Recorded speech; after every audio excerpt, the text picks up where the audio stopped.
Hello?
come this isn't?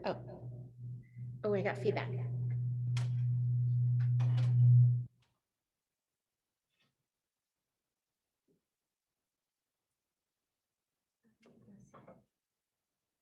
Recording.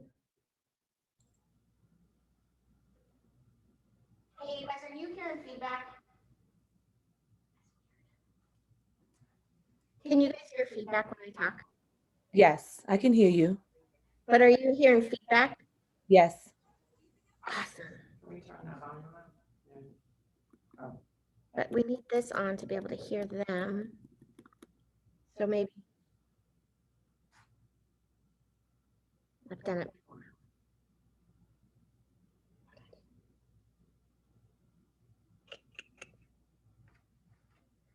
What did I do last time?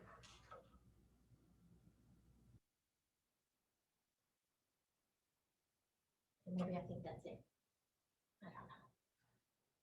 Happy Tuesday, you guys. Happy Tuesday. So I told Wendy that you guys are a super awesome class and you like to chat and make this more of a discussion, which makes it more fun for everybody.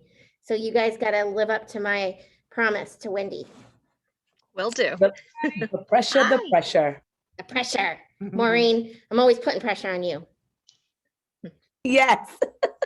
But definitely last week with you guys, with Cece's class, compared to Ignite classes in the past, you all are much more talkative and inquisitive and have lots of questions. So that's a good thing. Okay, as you guys are all popping in, I'm going to try and take roll. Looks like we're about halfway there.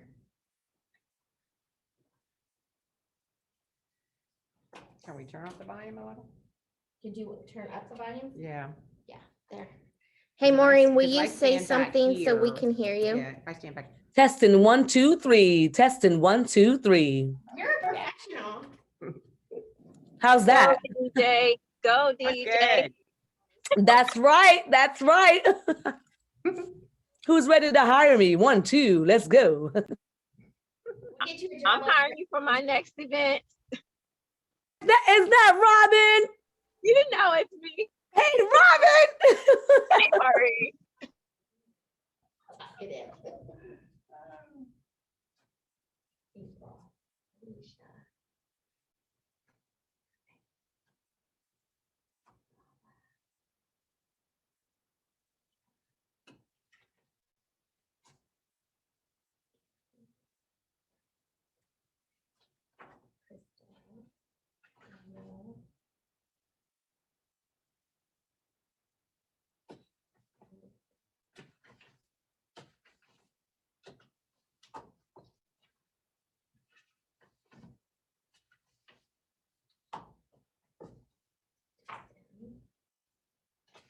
Karen.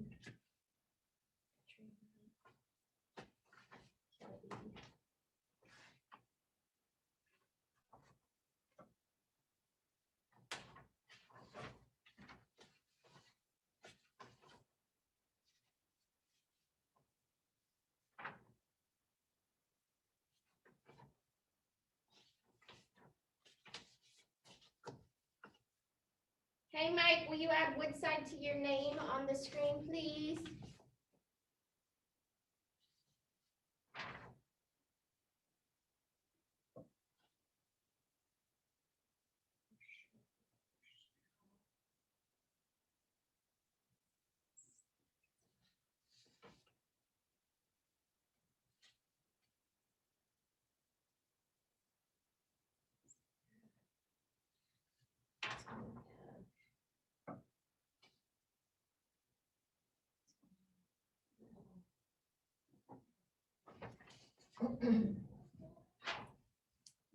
Hey, everybody.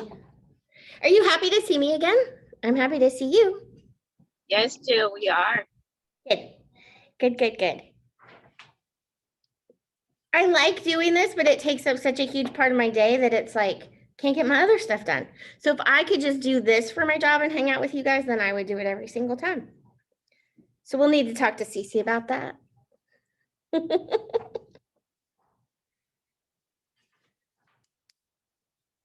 Okay, there's Daniel. And those of you at Cityside, we just had our team meeting and we had a quick little 12 to 1 o'clock gap. I ate real quick. Here we are again.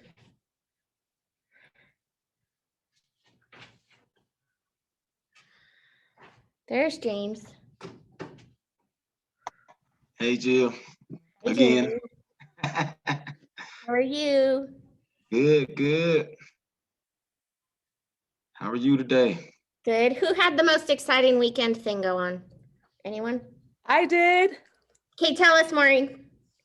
All right. So Daniel knows all about it because I sent some pictures to him. I had a coming to America. Girl, I'm mad you didn't invite me. Let me tell you, we were dressed to the T, okay? We did Zamunda. We had the red carpet out the door all the way into the house.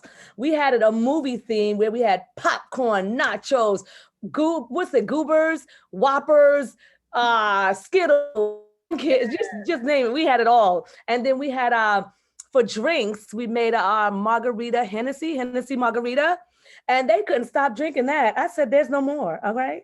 So Mad you didn't invite me. I know, right? Next time, look, I do theme parties. It was really good. Oh, that's fun. Yeah, Okay, so I have to admit, Coming to America, the first one, is my all-time favorite movie. And every absolutely. time I come across it on TV, I'm watching it, my husband will come by and he'd be like, "You're watching this again?" I'm like, "Yes." I could say all the lines, you guys. I can watch that over and over, but the part 2 wasn't, it was disappointing. But who cared? We still had a good time. Exactly. It was good. I love the way they tied all this stuff in, like the Duke and Duke's grandsons, but I'm not gonna probably watch it every time I see it come on TV. No, not like the first one. Yeah. Okay. That was a good, fun movie to watch. It was. Okay, we better get to business, you guys, or else I'm gonna get in trouble because this is being recorded.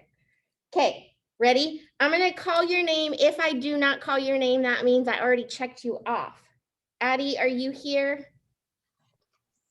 I don't see Addie. Kira, there she is. Here. Amy Sharp. Brigitte, there you are. Catherine, Katie Postman. I'm here. Hey, Katie. Danielle Fonseca. Don't see her. Grace, there she is. Jay Jackson.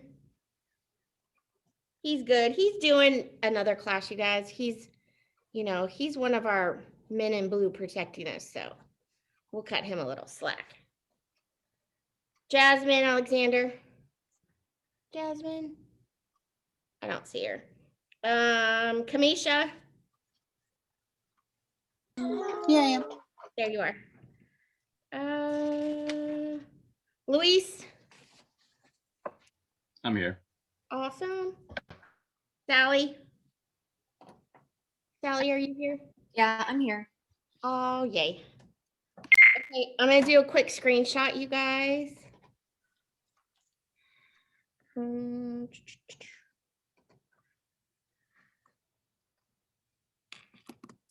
Did everyone smile? Too late. I already did it. Jill, I'm not quite sure. Did you call me? This is Melissa. I got you. If I don't call you, that means I already saw you there. Okay, perfect. Thank you. You're welcome. Okay, let me just save this real quick and then I'm gonna let Wendy take over. You guys, we are super lucky today because we have Miss Wendy Wasley here to teach us. She is one of the superstar agents here at Cityside. She's been on the ALC many times. How many years have you been an agent, Wendy? Since 2014. Oh, long almost 7 time. years. Ignite session 5. Okay, so I'm just saving my screenshots. Okay. All right, so I'm gonna introduce you to Wendy. She is our Ignite instructor extraordinaire. She loves this class. This is her specialty. My passion. Price to sell. And in this crazy market, she's gonna help you with some great information. And some information that you're gonna have to take notes on and tuck away for when we've got a different market, right? It's a little unusual market right now, and we'll kind of go over that a little later. But I'm gonna let Wendy take over. I'm gonna go ahead and put the session info in the chat for you guys, if you didn't get it from my email yesterday, just in case you need the digital book. If you need anything, shoot me a note in the chat. Hi, everybody. I hope you're feeling good today with all ears open, ready to go, ready to learn. Price to sell is definitely a passion of mine. I think it will make you or break you when it comes to working with your seller. Actually, you can use the CMA, the comparative market analysis, for your buyers as well and future clients. So, but it's very important to really grasp what's happening in the market. You know, every year is a little different, and your CMAs are going to be you'll do them a little differently every year based on what's happening in the current market. But to start off, I do want to make sure, as I think Jill had said, participation, ask me questions, stop me if you've got an example. I know some of y'all have already been kind of working out there. You might have already done a couple. Who's done a couple CMAs? Raise your hand. Okay, so, oh, good. So make this, I can tell you, if you don't do a CMA every single day, something wrong, okay? You've got to do CMAs constantly to really get really good at it. It may take you 30 to 45 minutes now. In the future, when you get really good at it, it's going to only take you about 15. Okay, but you'll be using these CMAs all the time in your business.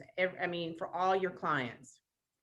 Now, but to start off, before we go on further, I do want to make sure that y'all are doing what you're supposed to be doing through the different classes. And that is, how many new contacts are you supposed to put in to your database every day? 10. 10. 10, yes.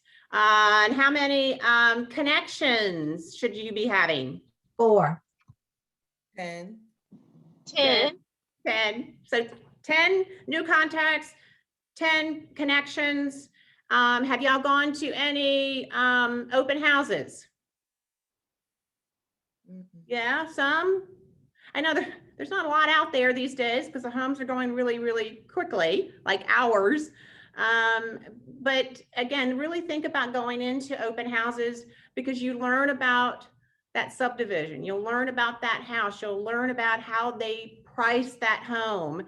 If you get a chance to even talk to the agent that is hosting the open house. Note cards. Who's doing note cards? All right, not too many of y'all. So why is not everybody doing note cards? Haven't bought them? So for those that are doing note cards, how many have you done? 5? 10? I've only done about 5 or 6. Okay. Well, get started on note cards. The reason, when was the last time any of y'all received a card of any type in the mail? I received a holiday card. Christmas. Yeah. Christmas, yes. Anybody a birthday card? Okay, a couple of y'all. So how did that make you feel when you got your birthday card or you got a holiday card? How did that make you feel? Special. Feel Right. special, right? And that's really why we really influence everybody to write note cards. It can be to a client that is a to-be client. It could be to, maybe you're just starting off and you're working with a renter and they got into their new home as a renter. Guess what? That renter is going to have to buy at some point. If you sent them a note card saying, congratulations on your new property that you're listing, enjoy it, call me when you're ready to buy, I really had a great time working with you. That's something that they're going to keep, that note card more likely, and they're going to keep your business card. And that's going to help develop your business, as we always refer back to our database, how important that database is. So how many people have 50 people in their database? Okay, that's good. 100 people, 100 contacts. Well, close. Okay, well, that's good. How about 200? Who's over 300? All right, we got some, 1, 2. Ooh, and Kathy has a closing at the end of the month. Woo! So again, your business, just always remember, your business is going to come from your data. What was that? Rochelle, did you have something to say? No. Mm-mm. So yes, your business is going to come from your database. So the more that you build that database up, and your database can come from friends, neighbors, acquaintances from previous jobs. Who's on LinkedIn? Have you exported your connections on LinkedIn to your database? Okay, so if you haven't, those are your new contacts. Okay, you're going to have to fill in some of the blanks because most times you only have the name of that person, that contact, and their email address on LinkedIn. So you're going to have to call them, or I'm sorry, you'll have to email them and get more information to make sure that you're really developing that that contact information. Okay, but again, as a single agent, I really haven't had to go out and cold call because my database is my business. That my database gives me business, and they give me referrals. So it's fun to be able to work with those that you know. It makes you feel more comfortable rather than having to cold call. Okay, so just always keep that in mind, that your database is so important. You need to reach out to them every month if you can, and it can be an e-newsletter. It can be just a, hey, I'm out here, this is what the market is doing, or just some video that's fun and uplifting, especially through the pandemic. I kind of did that over the last year just to make somebody smile. Because that's really, if you make somebody's day, they're going to remember you. Okay, everybody's going through this together. So if anything that we can do special for our clients, we need to do it. Okay, they'll remember you. All right, so 10 contacts, 10 connections. Try to go to an open house. We don't really have caravans too much anymore. And make sure that you're exporting from your phone and from your LinkedIn into your database. Okay, that will get you going. That'll jumpstart you. So let me ask you this, Wendy. Yes. Almost just fell off the chair, yeah. Cassie asked me this the other day in an email because one of the other things that we used to say is to go preview property. Well, now property's going pending super quick. Do you think it's appropriate for a new agent to go preview a property that's pending if they list it as a preview, or as a, what do you think as an experienced individual agent? I would, if you're interested in the subdivision for future listings, or you've had clients in the past that, I'm going to give an example of Vinings Estates. It's in Mableton. It's a huge subdivision by John Whelan. And when I first started, I really wanted to know everything about Vinings Estates. So I would preview homes in Vinings Estates. They could be open houses. They could have been on a caravan, or I just wanted to see that. So yes, condos, if you've always been interested in the condos in Atlantic Station, and you think that you're going to have a lot of connections of new clients that will want high rises, yes, go preview them. Again, as Jill said, the more likely they're going to be under contract. All right. And you can tell the agent, hey, I might have a client in the future. Do you mind me previewing the home? I know it's under contract. They're never going to, especially if it's vacant, they're not going to tell you no. But yes, I would, because that way, if you get a new listing in the future, or even the buyers, they're going to say, well, have you ever been to, say, Vinings Estates? You can say, absolutely. This is what I know. And that will just give you a heads up and a couple steps further than another agent. Awesome. Yeah, that's what I kind of figured. I figured if we use the word preview, yes, they know we're not coming with a client, but it's always just very knowledgeable information. And actually in this market right now, most listing agents, even if they do go under contract, they are saying in the comments in FMLS, please go ahead and preview and bring me backup offers. And that's just the common procedure these days. It's not the norm, but it is common procedure as going into this year. Okay. Any questions so far? Any comments? Anything you've experienced so far in getting started? I guess I have heard you use the word, caravan. What is caravan in real estate? Well, we used to have them all the time, but every Tuesday, and normally they're Tuesday now, as 2 years ago, we started thinking, let's go outside of Tuesdays, let's go into Thursdays.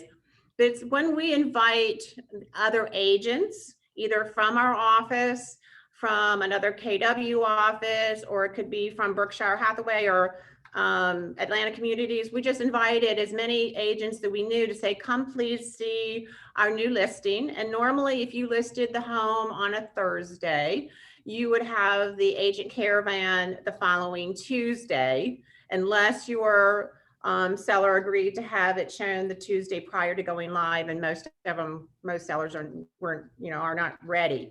So we would have it on Tuesday, and we'd have lunch, or we'd have dessert, or we'd have a drawing for a gift card to draw more agents in to see the home. And that was the way that you got to chat with the listing agent, find out about the pricing, about the subdivision, the home. Thursday sometimes would be like wine and cheese. It would be between 5 and 7 at night. So we got a little creative, but everything kind of came to a halt last year. So again, I'm seeing a few new caravans that are popping up, but again, they're not the norm, and I'm not sure how we're going to see it going into the next 6 to 12 months if you will see caravans actually come back. Okay. Good question. Okay. Any other questions? Thank you. Okay. So does everybody have your Ignite book out?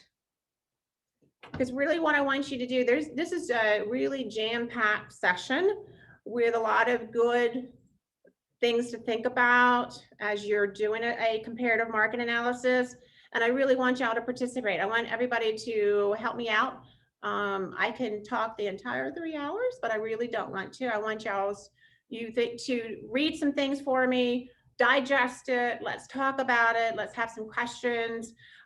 Especially since some of y'all have already been working with clients, possibly with CMAs, possibly with sellers, hopefully, that you may have some questions, okay, or concerns. What ifs, all right? So let's go into the book on page 10, and it kind of gets into, says, get your head in the game. Yeah. So I'm going to read the first paragraph. It just kind of gives you a first sense of kind of what we're going to be talking about and what we're going to be thinking about. Okay. So helping sellers determine the correct price for their property is part of the value you bring to them, to your sellers. Pricing can be easy with a properly comparative market analysis, which we call a CMA.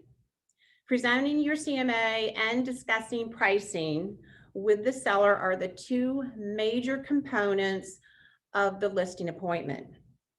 And I can't stress enough about that, okay? That's the first thing that's on your seller's mind when you walk through that door, or even when you have a conversation with them pre-listing appointment, is what's the value, value of my home? What are we listed at? Okay, how much can I get for my home? That is on the top of their mind. Okay, so everything else comes along with that listing appointment, but I can tell you the CMA presenting it, discussing are the two major components. All right. So who wants to read below pricing has a large mindset? Who wants to start with pricing as a process? I'll read it. Okay, thank you. Pricing is a process. Learning to do it well also requires knowing pricing strategies based on the principles that drives markets. It also requires knowing pricing tactics, building and presenting a comparative market analysis, and the scripts that go with it. Okay, go ahead and continue. You will use your knowledge and expertise in pricing and presentation to win the seller's agreement on the list price, a price that will get their home sold.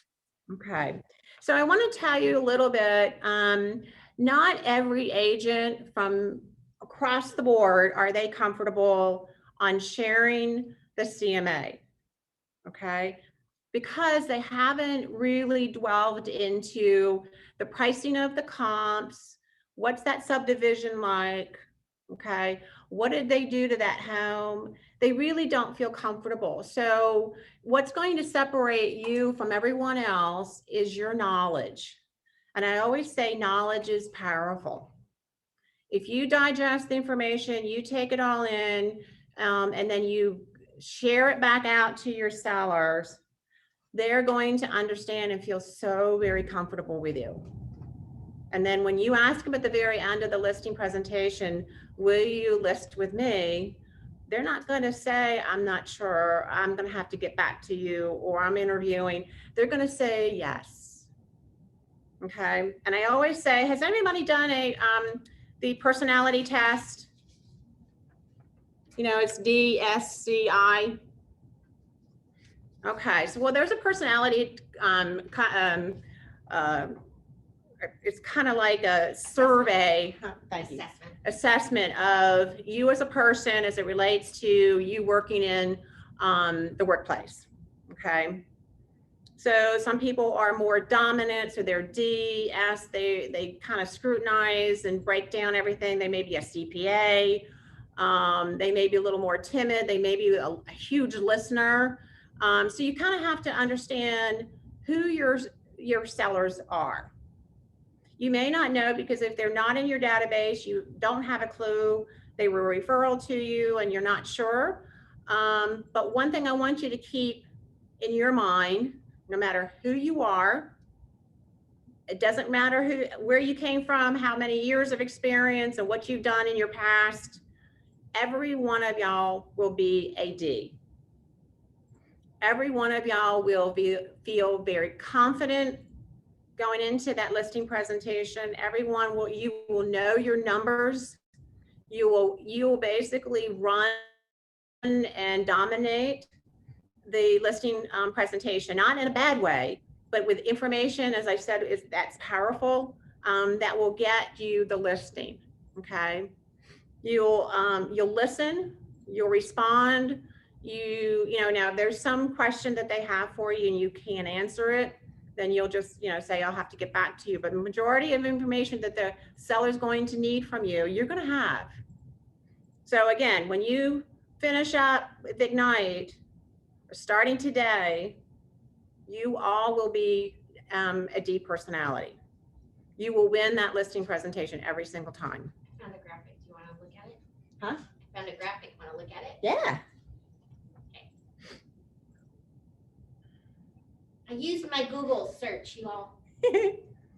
So this is really kind of good to print, research it, understand, because you want to understand who you will be working with, because you're going to get that listing. Okay.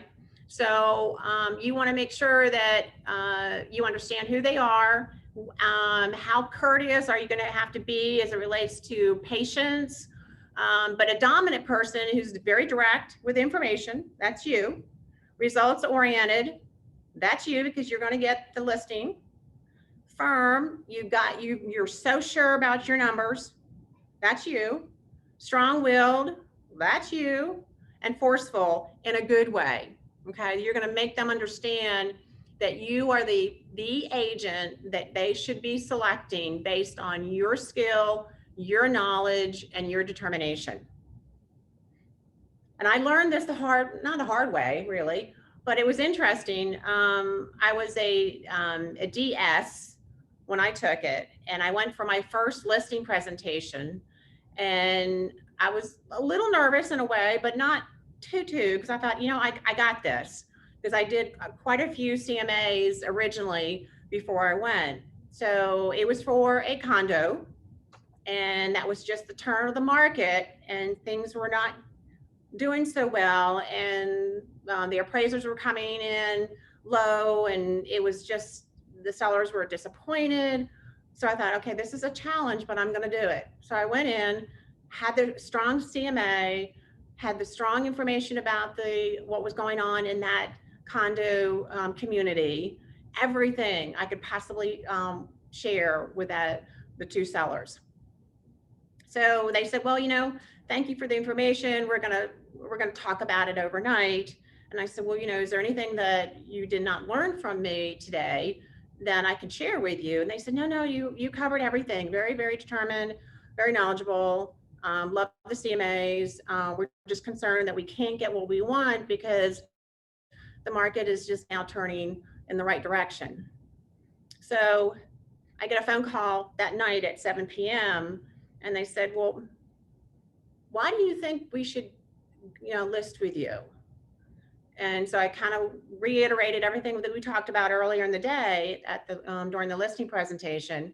And they said, well, there is another agent or our neighbor that's an agent who sells in this community, and she's basically the only agent. So why should we not go with her? And so I'd already done, my research, and I said, well, she didn't get, 100% of the list price, and I'm going to do that for you. And she probably has great knowledge.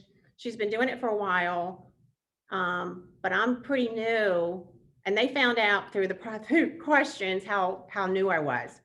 And I said, I have a lot of passion and a lot of motivation, and I want to prove to you that I can sell your home over list price and get it under contract very quickly because you're motivated, that you have another job that you're going with on the other side of town, and you've got a home that you want to purchase. And so I'm under a deadline. So they said, okay, thank you. So in the morning at 10 a.m., I get a call. They said, guess what? We decided to go with you. Okay, so again, it doesn't matter how new you are. If you got this direct, results-oriented, you're firm with your numbers, strong-willed, and forceful in a good way, you're going to get it. You're going to show them what you can do and how you can make a difference and sell their home for above or at list price. Okay. Has anybody had an experience with their first listing appointment that you were kind of hesitating or it didn't go well or it did great that you want to share? Well, I'm doing a listing right now. So, Oh. and they actually live in Florida. And Okay. they have a townhouse here that they're going to sell. And they chose me. And they just signed the agreement. Yay! I'm ecstatic, guys. Congratulations. Thank you. I'm just trying to be in the moment and not say too much, but praying on it, but also taking my steps. I did send in a CMA to them, and she emailed me back and she said, I love the CMA. This is perfect. And I was like, oh, okay. So it wasn't easy, but it wasn't hard. Right. But I just had to take my time to do it and kind of find the numbers, the tax, all that good stuff on the FMLS, and just kind of just be patient with myself. Thank God it was just me in the room to just kind of go through those steps. I didn't have people breathing over me, so I think that's what made me. Oh, thank you.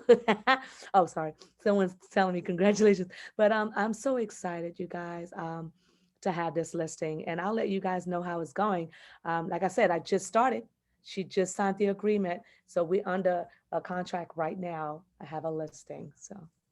Well, I can tell you, it won't take you long because again, most listings, you list on a certain day. By the end of that day, or unless they really want to have an open house, it's going to be gone and you'll have multiple offers. I told her, and actually, just to share something with you guys, I sold my home in the same neighborhood.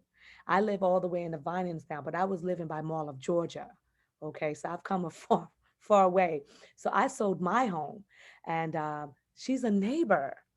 Okay, and she heard that I have my license, and she's like, "We want to give you a try," And she did. She's all the way in Florida. She was renting out her townhouse, and she called me and said, "Yeah, we're gonna go with you." So I'm ecstatic. Okay, selling in my same neighborhood. So yeah. Yeah. Yes, and the best clients are your neighbors. Make sure that they all know if you just started in this business, make sure that all your neighbors know, what you're doing.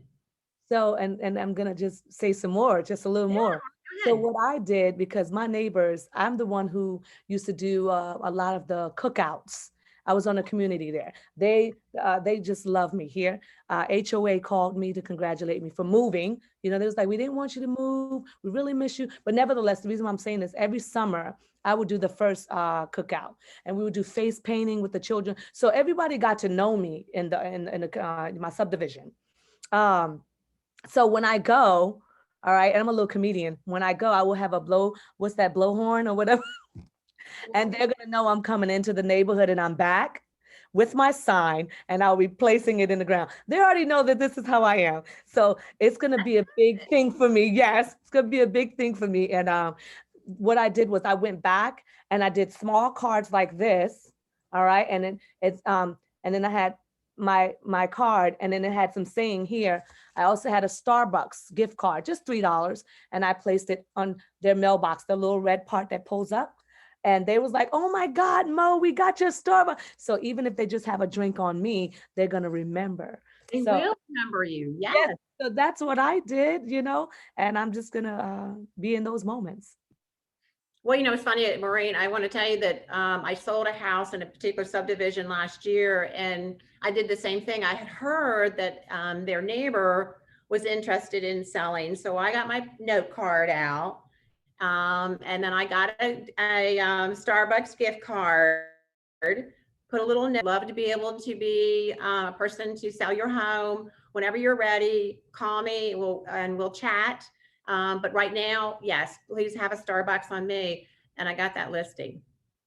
So whatever, Starbucks brings a lot of people some good success. It does. The small things count, especially when you have this whole country drinking Starbucks.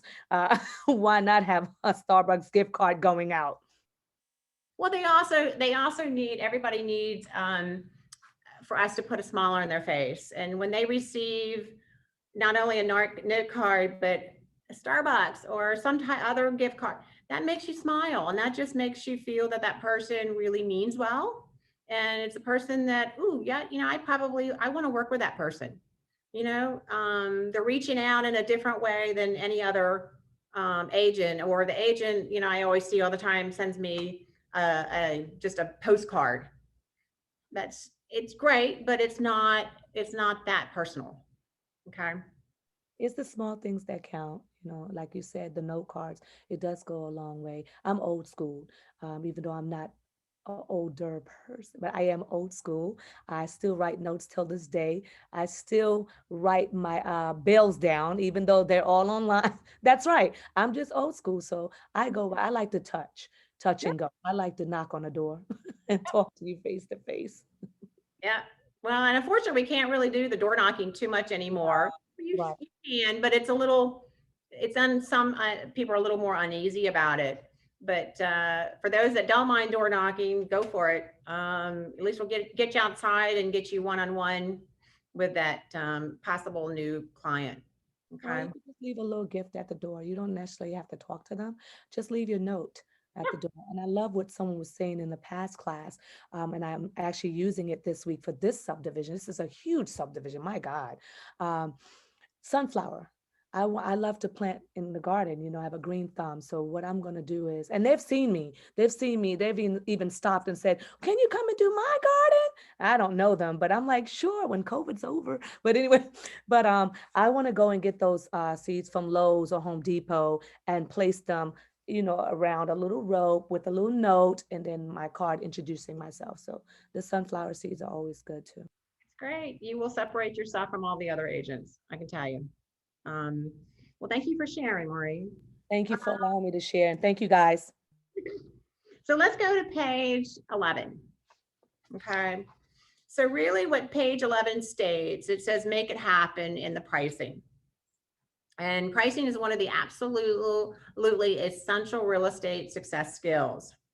To become a pricing master, you must understand how the market works, local ones, and the pricing criteria, okay? So right now, how the market works, it's kind of like, what type of market are we in? Sellers market, buyers market, all that, the local market conditions. If you live in the, like in the Smyrna area, I mean, we just have such changes because of the Brave Stadium coming in a couple years ago, and that is just changing everything. And then the pricing criteria, we'll kind of go over that, and that's based on low inventory. The pandemic, it's causing the pricing to go absolutely crazy, okay? Which we hope will be leveling out at some point. So are we in a seller's market or a buyer's market? Sellers. Sellers, yes, which means the seller is dominating the whole relationship, okay? We have so many buyers, we have so few sellers. So again, seller's market, all right? We haven't had a buyer's market in a long time. And really, who wants to read the determination of value? It's still on page 11.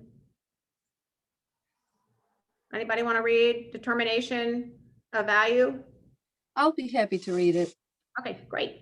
Value is established based on an agreement between a willing seller and a willing buyer. The tug of war is always between what the seller wants and what the buyer is willing to pay.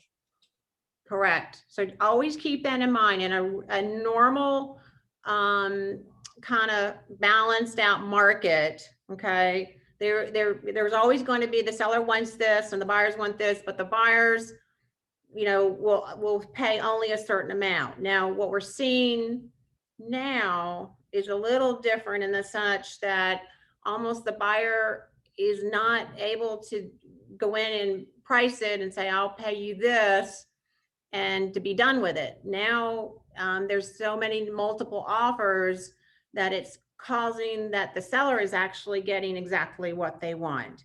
But remember, this is not the normal market. Okay, do we see an end to this? Not right now.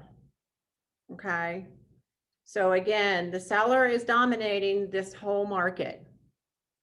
And we'll kind of go into that a little bit later. Okay, so on page 12, it talks about the local market conditions. Inventory, right now, we have no inventory. I don't know if there's a state out there that has any decent levels of inventory. I don't really think so. I think everybody's experienced the same thing. Days on market, it's not even days on market, it's hours on market. Price per square foot and changes in the local landscape, okay? So these are all the things to think about when you're beginning to price, okay? Because if you have a lot of inventory, that really affects how you're going to price a home. Days on market, everything influences how you're going to price it in a normal market, okay? Let's go down a little bit to pricing criteria.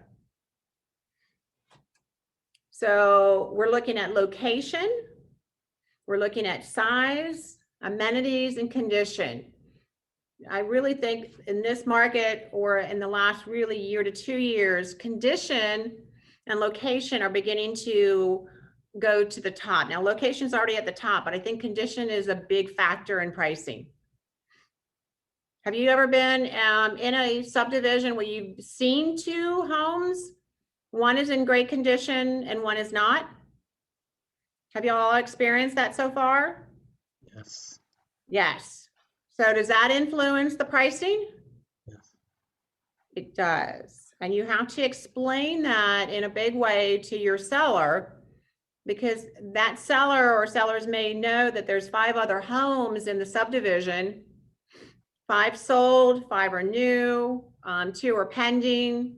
And if theirs is not in good condition, then in their mind, they're comparable to all the others. So if they are thinking I can get 275 and all the other homes are at 250, 265, his square footage may be a little bit bigger. if his condition is not where it should be with a comparable comps, he or she is not going to get that particular price. So we'll we'll go into that conversation of how you work with your seller as it relates to condition. Okay. So on page 14, so pricing principles and strategies, okay? So you need to know what sells, and that is just that information is going to come through searching FMLS.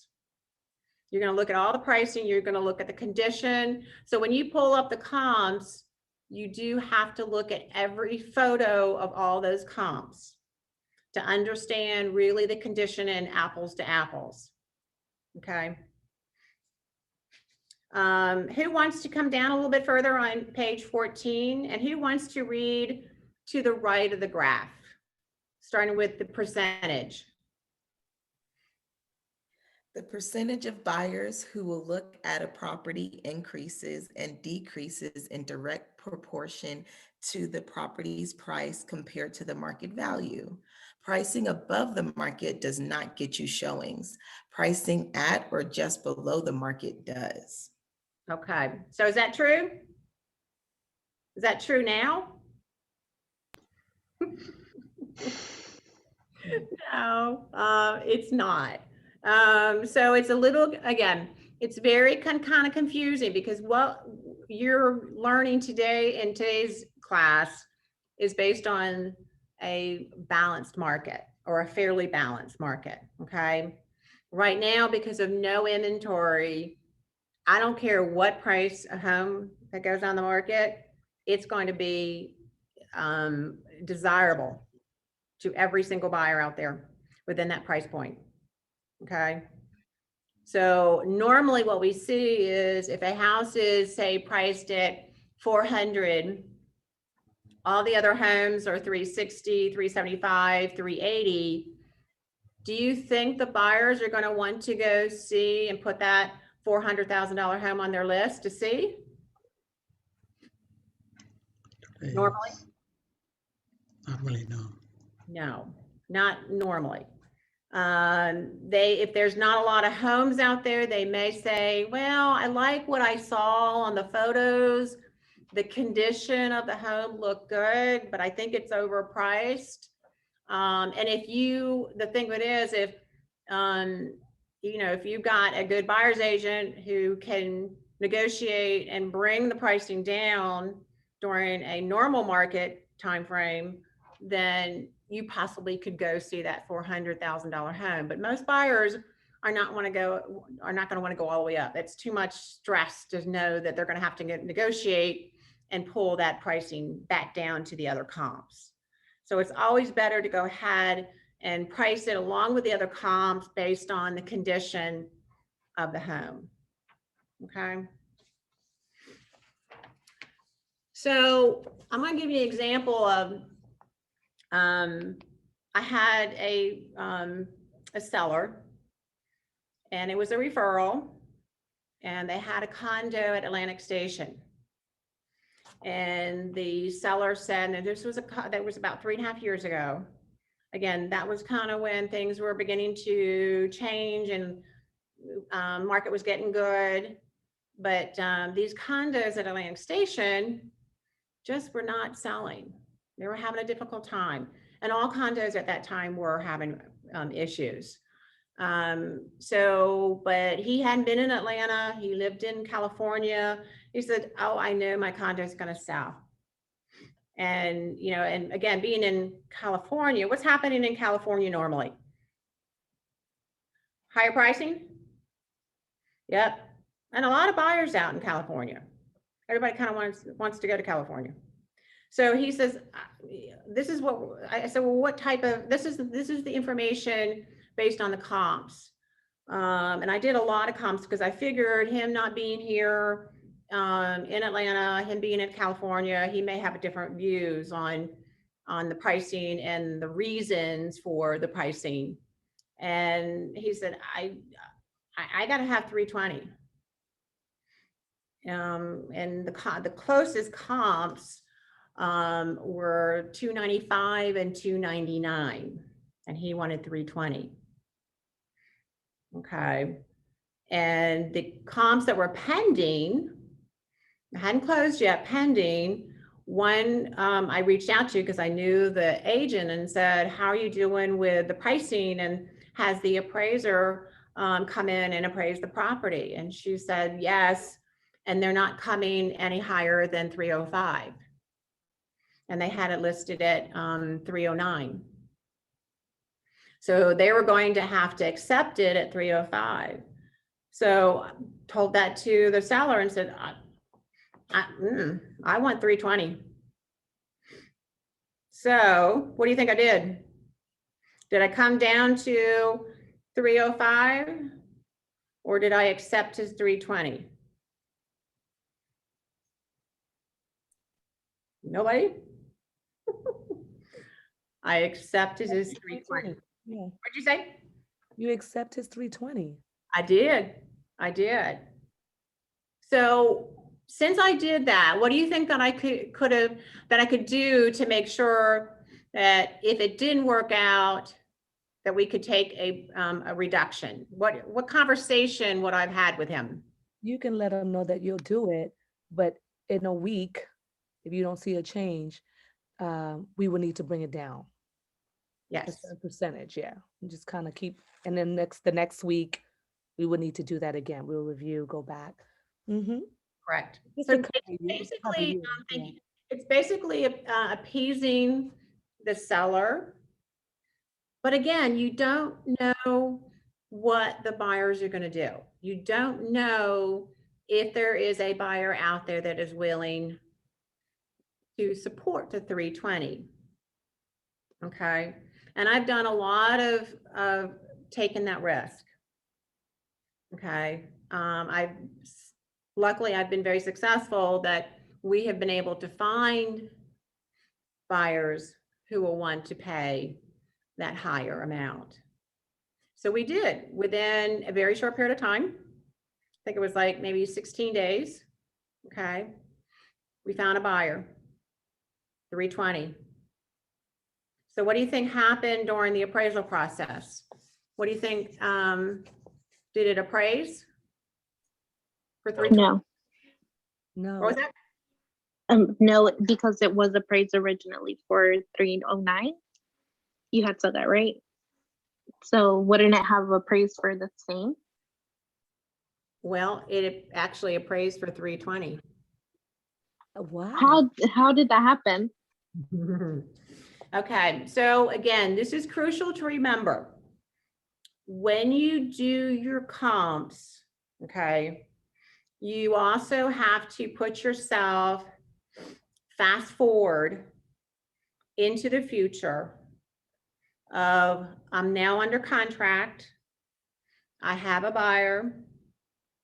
They are willing to pay this amount. So what are those comps? Because I'm always going to create, when I'm just about to have the appraiser come in to appraise the property, I'm going to leave them in an appraiser folder. It says appraisers folder. In there, it's going to have the comps. It's going to have the listing information. It's going to have the photos. It's going to have the comparisons of why I use those comps, for what reason. Okay. And because you can go beyond the building of that condo, I went up to 3 miles out from Atlantic Station. And guess what? I found 2 high rises, almost identical. They probably were the same type, same builder in downtown Atlanta. And they were within that margin of 320. Actually, they were like 324, 325, and 330.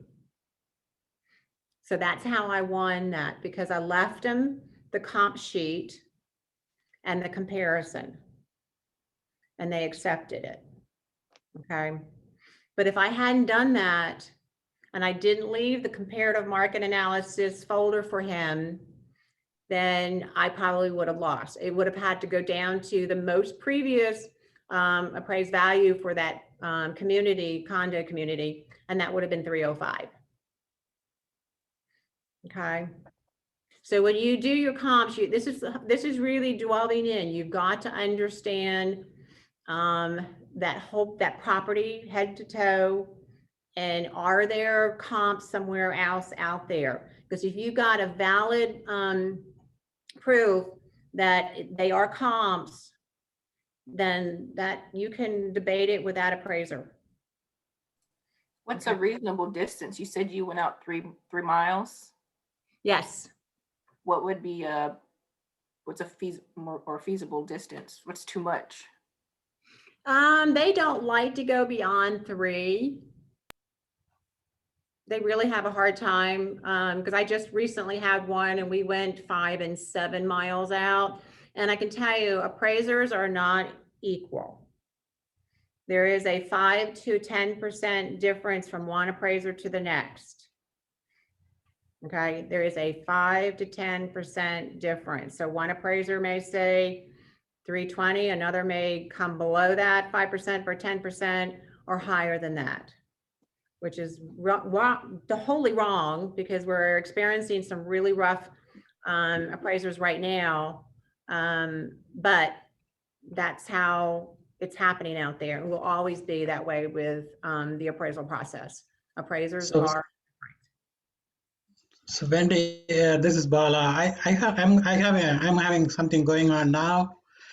The appraiser came significantly below, and they used the comparables on what was sold in March 2020 for this month.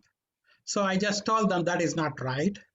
And the other comparable they used was August 2020. I said that's not right either.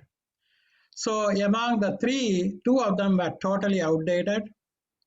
I told them these 2 are totally outdated. Added to that, they just did it from the desk. It's called a desk appraisal.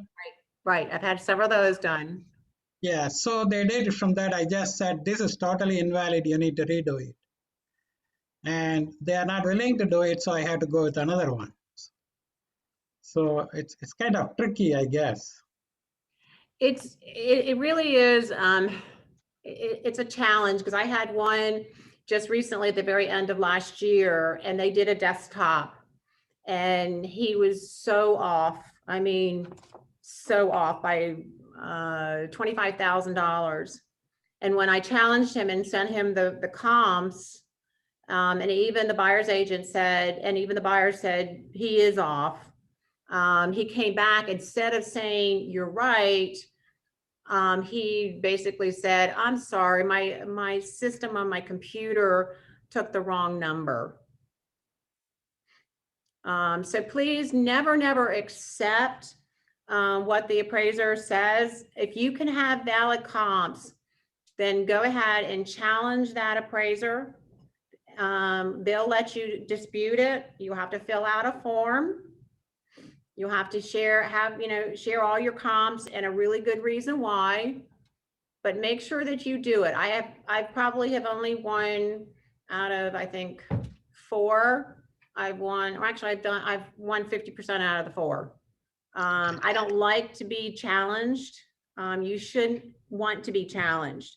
So when you price a home, you really want to make sure that it is really valid. You've spent some good time in front of your desktop and really made it happen for your seller to make sure that you have really hit the right mark. Okay, thank you. Thanks for sharing. Sure. Okay, so again, you're going to have a seller that's going to challenge you. But if you believe in yourself and you think, okay, I'm going to prove that I'm going to do the best I can for that seller. If he or she wants 320, I'm going to do everything I possibly can. But if you know in your heart that like if I knew 320 was totally unacceptable, then I would then break it down for that seller and say, there's no way. Okay. But if you think there is a smidgen of a doubt that it can happen, go for it. But please, please, as Maureen had said, make sure that either you put it in the stipulation part of the listing agreement, that say within 2 weeks of the property being on the market, if we do not have any great showings, we get feedback, the pricing is too high, then we will take a price reduction after the first 2 weeks. Now, talking about the time frame, does anybody know what's the worst holiday out there to list a home? Christmas. Nope. Who else? Labor Day. Nope. What's that? Thanksgiving. Nope. 4th of July. Memorial Day. New Year's. Actually, really, it's Memorial Day. So why do you think Memorial Day is the worst holiday to list a home? Everyone's traveling. Everyone's off work. Yes, everybody's off work. That is the first time. Well, normally, if we're not in this pandemic, normally it's when everybody starts a vacation. Even if you don't have a family, it just feels right. Everybody is grilling, partying, having a good time, going to the beach, going on vacation, seeing family, and they do not care about going to see a house. So please put that a big note. Okay. So if you get, you start talking to your seller and they talk and it's in May, please make sure that you either come early May or second week of May. So why is it not good to list it the Thursday before Memorial Day? You're wasting time. Well, because everybody's gone that weekend, right? Before Memorial Day, and everybody's gone the week of Memorial Day, right? So that time frame, cross it off. Okay. What's the second worst? Labor Day. Did someone say it earlier, I think? Did anybody say 4th of July? Yes. Okay, 4th of July. So it kind of goes Memorial Day, 4th of July, Labor Day, okay? And it's amazing. Easter, there are so many homes that go under contract. Thanksgiving, no one shows a home on Thanksgiving and no one shows a home on Christmas. So those are kind of kicked out anyway. But it's really, really important because if you are challenging your seller, like I would have been for Atlantic Station, and it had been in May and he wanted to list it and we listed it anyway, that first week, we would have to kick it out. It wasn't fair because we lost it. No one wanted, there was no interest to see, the condo. So make sure that if you are going to give them and say, okay, we're going to watch it for 2 weeks, make sure that those 2 weeks are really good 2 weeks in whatever month. Okay. You want to give all the buyers a chance to come in and preview that home and give the seller the time and the space of saying, here, the buyers are going to view your property at that high price. And we chose the right dates for them to view it. Okay. Any questions on when to list it? Okay, so the other thing is to get the best pricing is what day of the week should you list the home? Wednesdays. Thursday? Thursday. Why Thursday? I think we've learned that in this market now that by Sunday, most homes are already under contract. So it will be, it would probably go under contract within 24 to 48 hours in this market. So by Sunday, you might be done. That's why we don't have any more open houses. Exactly. Thank you for sharing it. It is the truth. Normal in a balanced market, okay, not what we're in now, balanced. Normally you do a Thursday because that is when, if you have any out of town buyers coming in, the buyer's agent is beginning to pull all the properties together on Thursday morning. You want to get things going. They want to get in there really quick, either Thursday night or definitely on Friday because, you know, those from out of town are in town as of Friday morning. And also you'd rather not have to do an open house. Okay. And then unless you just love doing open houses, I love just getting it out on Thursday, seeing the activity, taking those offers, and then you know, satisfy the seller saying we are under contract. Now, what's happening now is the agents and the sellers are wanting to get highest and best going. So they're going to list it out on Thursday and they're immediately, and I've seen this almost on every single new listing, highest and best by Sunday at 7 p.m. So how many offers do you think in this market, how many offers do you think that listing agent seller is going to probably get? Tons. Tons. Yes. I mean, I've been speaking to some of the listing agents when I'll call and say, okay, because I'm actually representing quite a few buyers right now, more buyers than I've ever listed than sellers. And they'll say, you know, you can go see it. But right now we already have 10. And that's just within 24 hours that it's been listed. That's like on Friday and it was listed on Thursday. Okay. Wendy, I have a question. Yeah. What does it mean highest and best? Like what would, if you're going to make an offer, aren't you going to make your highest and best offer anyways? Not necessarily. Well, starting, since y'all are all fairly new, this is probably, and if you started during the pandemic of, you know, of 2020 last year, then this is normal to you. Okay. For every agents that have been around, this is not normal. But the highest and best has been kind of a norm for the majority of 2020. So highest and best is really, again, you're not really representing your buyer in the best way, because if you do the highest and best, you're leaving something out that may be crucial for that buyer. Home inspection, home warranty, extended time or due diligence of 7 rather than this, you know, 3 or 5 days due diligence. You know, offering a price that is crazy. So again, highest and best is the norm for right now. Who's done an offer recently?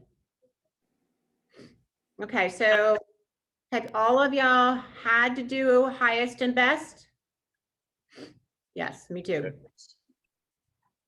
Have you had to leave some crucial part out for your buyer because you wanted it to be the highest and best? Yes.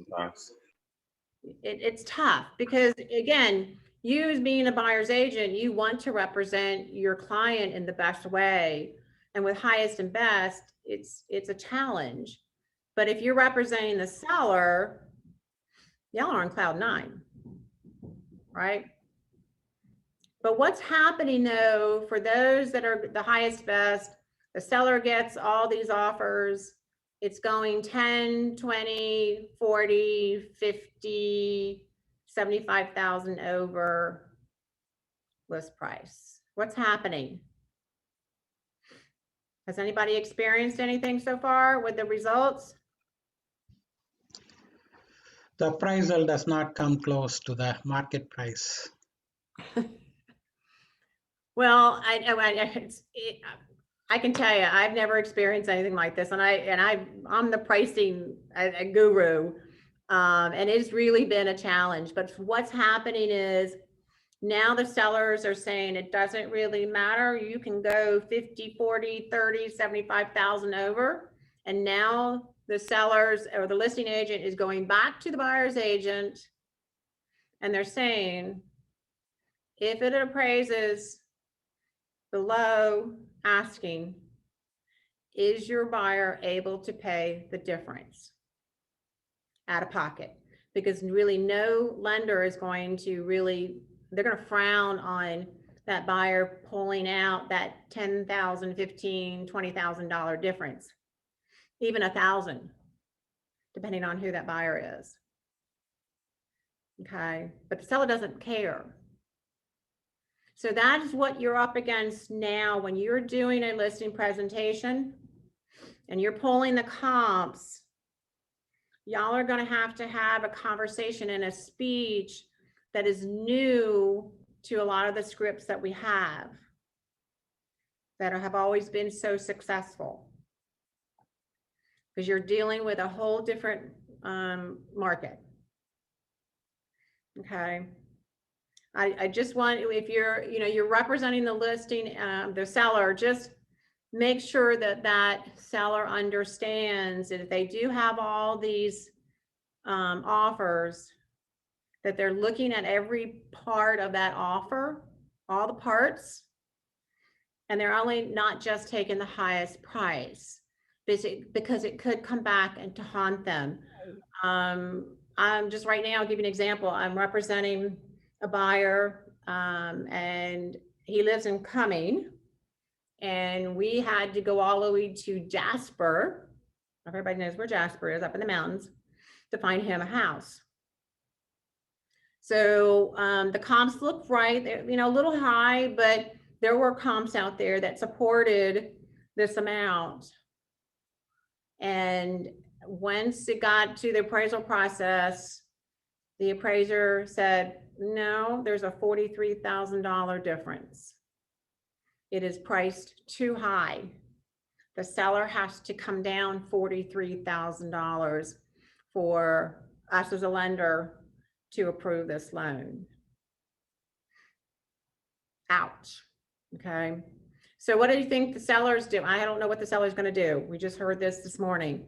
So do you think the seller's going to accept a $43,000 difference and come down in price? What do you think the seller's going to do? Who's going to tell me? Go for a backup offer. Lucky. Go for a backup offer. On a new buyer. That's either go to a backup offer, which I don't think they do have, but they'll have to go back out on the market. So it's been off the market for now. We've been going through this for about, it feels like eternity. I think it's only been a month. So he's wasted having his house off the market, and $43,000 difference. I don't know if he's going to be able to find another appraiser that's going to equal to what he wants.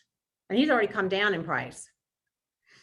So we didn't offer a price that was his original. So he was really overpriced. So he's going to more likely probably go back on the market, and we're going to have to start all over again. Okay, so it really, not only are you representing the seller, but you also you're representing the entire, all parties involved as you get closer to accepting offers. Okay. So don't just, do your comps for your sellers, be done with it, get a price, really work through what if with your seller. You have to understand them. And the more that you do that, the seller's going to have confidence in you. Okay. So if you do not agree to the pricing, like the agent, I think representing the seller, I wish they had a little more conversation originally in the before pricing the home and putting it on the market. I can't imagine her feeling that it was at that high price, especially with some things were original, the appliances and things like that. They weren't brand new, but we were so desperate because we had already written 6 offers in 1 week. And my client had, the reason why he was buying was his rental home that he was renting burned down to the ground. He lost everything. So I just feel so bad that he has been hanging out there at a friend's house and in a hotel room waiting to find a home. So again, it involves so many parties And you just really want to make sure that you're telling the seller, you know, don't be overly greedy. If the comps are the comps, yes, but don't go so high thinking that we're in this seller's market, this unique seller's market, that you're going to get all that, because again, they may or they may not. And you may waste a lot of time through the process and a lot of conversations on the phone, and it really wasn't worth it. I know it's a lot to take in because it is so different. Miss Wendy, I do have a quick question. I know we're talking about the seller's market, but with buyers, how? So I've been having trouble with a few of my buyers that right now they don't want to go up to like that 10K or 15K, and they're kind of offering like lowball offers. Like, how do you feel would be the best way to like tell them like maybe this isn't the market for you at the moment? Yeah, you really do. And I just learned something from somebody else. I think it was you, Jill. When y'all were eating lunch? Oh, what were we talking about? It was, oh, shoot. Oh, and you know. Oh, the love letters. Huh? The love letters? Well, well, yeah, let me. That's a whole nother thing. That's a whole nother conversation. That if your buyers say that I can afford 400, you really need to be showing them 350. Okay, so that way, because that way you got that, if they can really afford 400, they look at a home that's 350, they can escalate that offer and be not at risk with the lender of not getting approved. Okay. Now, of course, that's not great because there's a big difference between, you know, a 350 home and a 400 a lot of times, but it's worth it. But you just have to have, you really, when you're working with your clients these days, you have to, again, you're the D personality. You have to be really forceful, really knowledgeable, and say, this is what the market's doing. So let's sit down and really discuss what if. What are we experiencing now? Because I have one, we finally, knock on wood, finally went under contract last night. But I had sold her house 2.5 years ago, and that was a whole different market. She says, I'm not going to offer that X amount for that condo because you know, that seller's going to have to come down. And finally, we sat down for a good 30 minutes and I described the market. And then you can do it as many times as you want. We can put an offer in, but you're going to be sitting here not having a condo for your son. It could be months and months and months because your train of thought, it's not going to happen for you. Okay. So please make sure that, again, you're not just the listing agent or the buyer's agent. You are a partner with your client.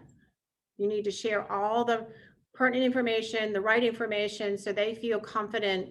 Because I've got one buyer we've been looking since May. And again, we've kept with each other because we're so determined that we're going to find a house for him. But if I hadn't been honest and open and shared thoughts and what was going on with the market every single time that I met with him, he probably would have gone somewhere else. Still not successful, but you know, wanted to be given that information, that update about the market, so he wouldn't get so disappointed. Okay. It was a meme, Wendy, and I found it. Yeah. Okay.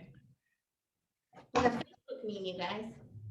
So take a peek at that. It says, need a house. Yes. Cool. What's your budget? 400. Cool. Here's the one house available for 365. But I can afford 400. I don't like that house. That's cute. Sign here, here, and here. But you're offering 400 and it's only listed at 365. I know, fingers crossed. That's the market we're in. It is scary. Again, I wish we had a crystal ball to say, how long is this going to happen and go on for? We don't know. Okay. All I want to do is share that, just not be patient. Yeah.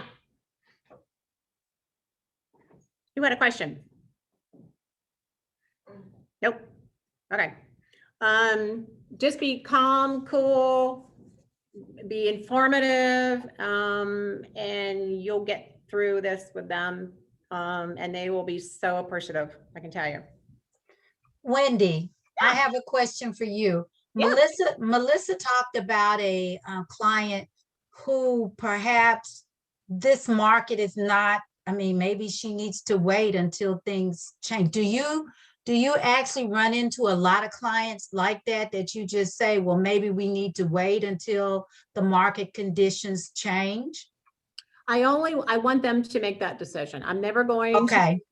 I'm always going to say, these are the conditions that we're in. This is based on your budget. And I've had a conversation. It's really great that you have a conversation with your buyer's lender. Okay. Even though you got the pre-qualification letter, it's really, really great to get on the phone with them and say, okay, tell me about your client as much as you can. I know this much about my client. What do you know? Can they afford closing costs? Because in this market, majority of the offers, you can include that the seller contributes to the closing costs. It'll be kicked out, okay?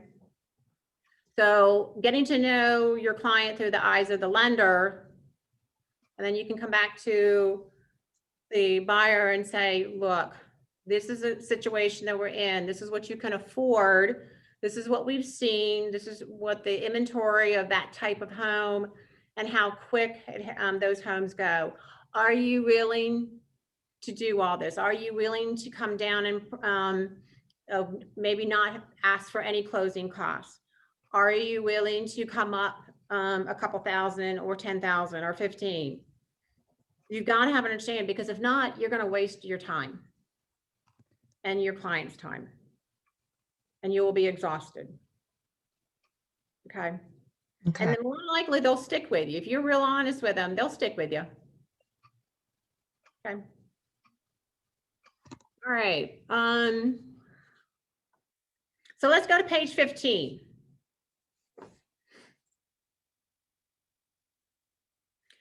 So it says, know what the seller and you can and can't control, okay? An important part of the pricing process is to help your sellers understand that agents and sellers do not determine the purchase price of their home. Instead, the market determines it. So this is a little off to what we're experiencing now, but in norm, this is what you need to highlight. This is very, very important, okay? So in the script, who wants to read the script, Mr. or Mrs. Seller? Anybody? Mr. and I'll Mrs. read it. Oh, go ahead, No. Daniel. Mr. and Mrs. Seller, some of the things you can control during the selling process are the condition of your property, the availability of your home, the availability of your home for showings, and your positioning in the market. In the end, value is determined solely by what a buyer is willing to pay in today's market based on comparing your home to others currently on the market for sale. I don't determine the value, and neither do you. The market determines value. Does this make sense? I can tell you, y'all need to highlight this paragraph, this script. This is absolutely so true. And you really never, I'm not a script person, but when I came to Keller Williams, it was certain scripts are the easiest, most to the point, and will give you success. And this one right here is so valid. Okay. And then I love, it says at the very end, it says the market determines value. Remember, the market determines the value. Does this make sense? You need to use this little phrase with a lot of conversations that you have with your seller, even your buyer. Does this make sense? You've got to get an agreement from your seller. Okay, for your relationship to grow, you got to make sure that they understand, because when you say, does this make sense? If they don't understand it, they're going to ask you a question. Okay. If they do understand it, they will say, yes, it does make sense. I love this. Okay. All right. And then understanding the window of opportunity. We kind of discussed this. that it's only a few weeks after you go live in FMLS once you list it, and those few weeks are crucial. Now in this market, again, it doesn't really matter because you're going to go under contract immediately unless that house is really, really bad. Okay. All right, so and also I'm gonna just, something else on that script, and it talks about the condition. You do really need to make sure that you discuss condition of the property. I'm gonna give you another example, and it was kind of fun to do this, and that was one of my earlier listings. And I went into this home in Dunwoody. Does everybody know where Dunwoody North is? I think it's a huge, huge subdivision in Dunwoody. It's been around a long time, I think 50s. A lot of them are ranches, they're brick, they have some good acreage. A lot of them are on level properties, really, really great. So I was excited to meet a brother of a friend of mine who owned the house, and he was ready to downsize. So I walked in and was kind of unexpected. I wasn't ready to see this, but he was a Star Wars nut collector. I mean, he had thousands and thousands of pieces of Star Wars. So what went through my mind? Oh, people walking through his home with maybe families, and everybody's like, oh my gosh, I haven't seen that piece. You know, it may fall to the ground and break. So condition of the home, was that part of it? When I was looking, how should we pack up all these Star Wars? Yes. So that's kind of part of the condition. So we took a continued tour of the house, and then he had one of the guest bedroom, and it was full of puzzles. So what was the other thing that was going through my mind? Oh my gosh, a piece of that puzzle is going to be picked up, stomped on, or pocketed by, you know, not meaning to, and the value of that puzzle is going out the window. So little things like that. So when you walk through a property, you want to make sure that things are going to be appropriate for your next step, which would be showings, open house, caravan. And that was, you know, again, when we had open houses and caravans. So my recommendation to my seller was, well, we learned through our conversation that you were downsizing. I learned that you were looking for a condo, like half the square footage. I learned through our conversation that you can pull money out of savings first to buy the condo, and that way you can take everything in the house out and leave it vacant. Was that a good feeling for me? Yes. So I knew that his Star Wars collectibles and his puzzles, all those collectibles were going to be safe and sound in his new place. Okay, so I was very lucky that he was able to purchase a new home before he sold. Okay, but if you didn't have that option with your seller, then you definitely have to be very honest with your seller and say, look, Mr. and Mrs. Seller, you got to pack up these pieces. Okay. Or if it's a family of children, and toys are of course in every room, every shelf. Make it a fun homework for the children, and say, I'm going to give you some homework. So when I come back here in a week, this is what I want you to do. And actually I have better response from the children than I do with the parents packing up. But just remind them that they're going to be moving anyway. So with the condition of the home, it is so important that it looks good, it's neat, it's tidy, it's perfect for the buyers to come in, walk around the space, and get a feeling for their own. Okay, so packing up personal belongings, photos. You've all heard about that, you know, for the staging of the house, take down all personal. Because again, I always tell her, when they ask, well, how should my house look? So how should I prep my house for the first showing? I always tell them, well, have you ever been to a model home, new construction? And most everybody has been to a model home, or they've watched HGTV and seen a perfect stage house, okay? And that's what I tell them. Everything, all the knickknacks, all your personal, you're gonna have to move anyway, so pack it up. The loofahs, the shampoos, the toys, the extra blenders, the extra, you have 3 coffee makers, two away, leave one out. All the nicky knackies, okay? Again, that's where your D personality, that's why I want everybody to be D. It's going to come out. You're going to be firm with them and say, this is what you're going to have to do to get ready for our first showing. Does this make sense? Okay.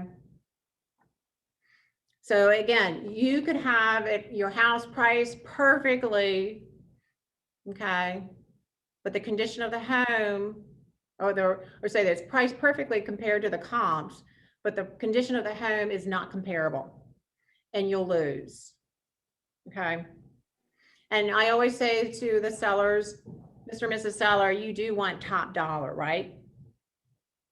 So the best way to get top dollar very, very quickly, so you don't have to go through leaving to have a showing happen, or getting disruptive during dinner where there's a lot of showings, or on your Saturday and Sundays where you want to veg at home, but you have to leave the house for an open house or for showings. If you do everything right at the very beginning, you won't have to go into that weekend. You will be able to be under contract. And if you give them that information, you got them. You got them hooked. Okay. Wendy, have you ever turned down a listing? Almost, but no. Why? Like, what would be the reason that would keep you from like not listing a property? If our personalities don't mesh, or they really, and it's not in this market time frame, but in the balanced market, and they really want to overprice their home, and they want it done immediately. So what I'll do is, it's not necessarily what I turn it down. I would accept it, but I would have a agent who I know I would pick based on their personalities meshing. And I would work with that co-agent to say, okay, I think your personalities will mesh better than mine. And here are the reasons why. Are you agreeable to co-partner with me, and we'll split the commission? Okay. So that way, you know, you're not having to have a huge discussion with your seller. They've accepted you. They want you to list their home, but you're going to share, you know, the relationship. Okay. But if there's any time that you want to say no, please do. And I was asking more about the property itself. Like, would there be a time like you had a property that you just felt like, I don't think I could sell this one, so let me not? Well, actually, I did have one, and it was back in probably, I think it was 2017. And for everybody that knows Smyrna, there's 30080, right? There's 30082. 30080 is the closer to the highway, the Braves, Spring Road, you know, that group. Now 30082 is closer to Mableton, or across everybody know where the covered bridge is? No, yep. Well, that's closer to Austell, Mableton. So when I went over there, he was one that we originally first met. He called me because he had seen my sign, and he said, you got to sell my house, and I'm renovating. It's a family home, And I said, well, Jerry, where is it? And he says, well, this is where it is. And my agent can't seem to sell it. And I said, well, Jerry, you're already listed. He says, yeah, I am. I said, well, I can't be talking to you. So I said, that's business ethics, code of ethics that we have with other agent. He goes, oh, okay. I said, call me back when you withdraw or your listing expires with that agent. So he calls me in December. I said, Jerry, are you expired or withdrawn from your listing with that agent? Nope. No, I just wanted to give you an update of where we're at. I said, I can't do that. I said, again, you got to wait. All right, fine. So January going into the next year, I said, Jerry, he says, I promise you, I expired it. I'm gone. Now can you come over and look at the house? So remember that, but that's an inclination. It's like, okay, somebody couldn't sell the home. So you need to, light bulbs go off and you need to think, okay, this could be a challenge. Okay. One, he reached out and didn't tell the other agent that he was reaching out to me, and he was doing it while he was listed with her. So that kind of warned me a little bit. So he asked me to come over, and there wasn't hardly anything. I mean, the kitchen was creepy, really creepy. I mean, it was built in the 50s, and I don't think anything had been done to the kitchen since the 50s. And he said, oh, it's all ready, and at the time, that's when we started having a lot of buyers come on the market. And that's when it started becoming more of a seller's market. And so I was very frank with him and said, this is what you need to do with your property. And at that time, I was thinking, I don't think I want to do this. He's not listening. The property is in need of repair. He has it just because it was a family home. He just kept on feeling that this is the value, and I'll get it because of it's my home. It's my family home. So we went through another month of him renovating and getting it done. And finally, I felt that he was beginning to listen, but still wanted this crazy amount because they had it listed at 145 and he wanted 170. And no offers had been out there for a couple months. So finally I said, well, why don't you go ahead and get an appraisal done? So he ordered an appraisal and it came in at 140. So the appraisal came in at 140. He had it listed at 145 with no offers over several months, and he wanted it for 170. So I said, the only reason I can even come close to that is if you do this to the house. And he did have a guest house that he was finishing off with complete, it could be a rental with bathroom, kitchen, little sitting area, and a bedroom. I said, if you finish that off with air conditioning, a mobile unit, I'll consider it. But still in my mind though, I was thinking, I don't think this is gonna happen.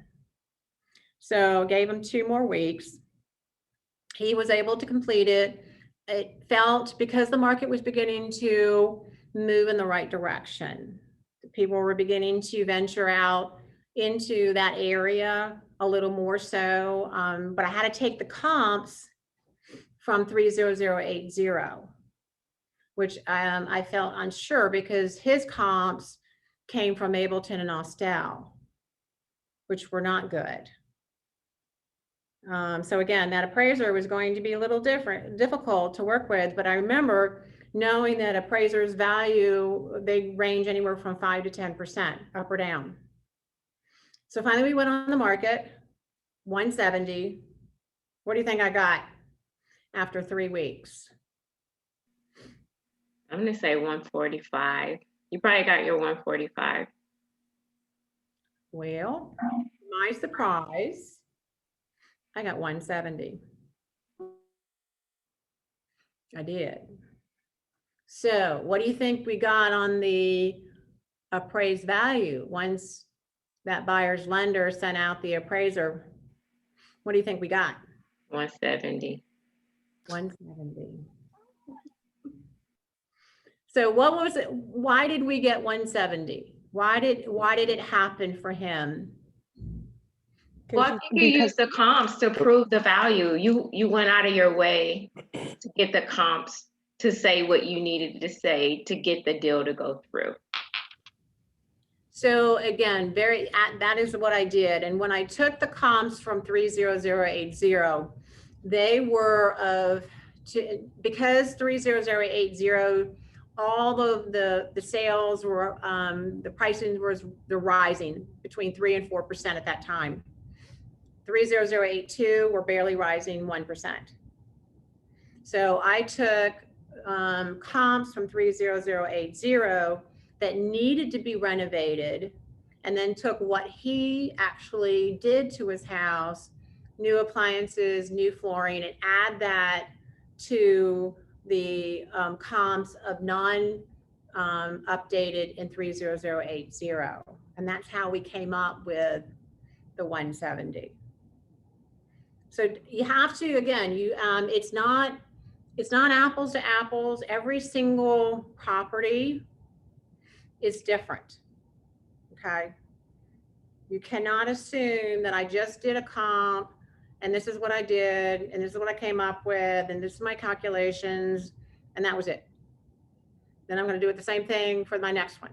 It's not. Everyone is different. How are we doing on time? We could take a break in anytime in the next, whenever you want. Let's go. Can everybody is cool for 3 o'clock? Another 23 minutes. All good? Okay. Hold on. Let me see if there's. Let's go to page. Before I kind of go into more examples, let's go to page 18. This is kind of what we've been talking about, and I can't reiterate enough about it. It says, don't be afraid to be professionally honest with your sellers. Pricing right is hard work. As we discussed it, and my last example, that took a lot out of me for over a period of time to make sure we got it right. So it is hard work, but it's worth it because you get feeling satisfied and it feels good and that you got it right. And your seller feels really good because you got exactly what they were looking for. Again, it gets your sellers to their goals and you make money for your business, okay? Professional honesty is your best approach, okay? It means understanding where the customers are coming from, being professional enough to stand up for them and tell them, the truth about tough topics. So that's where you got to be a D personality. You got to be firm. You got to know, again, the market conditions. Explain what the market conditions to your seller is. I can tell you, your sellers, I don't care if they have sold 10 homes in their lifetime. When it gets to the point that they're selling another home, they forget everything. Okay, so you have to do the ABCs with them.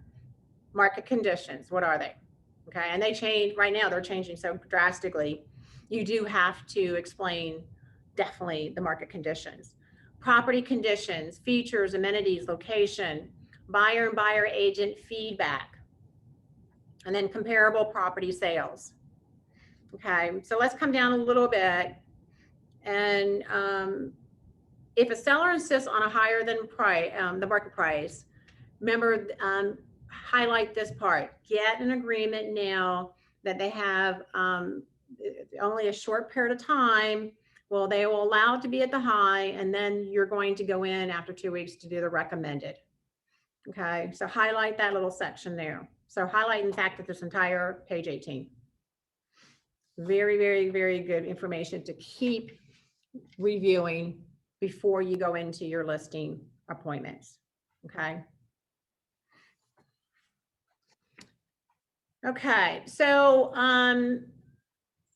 we'll kind of go back. Yeah, we'll go back. Yep, there we go. So I'm going to go over a lot of different scenarios. I'm going to give you one as it relates to new construction, okay? Do you have leverage with the new construction agents?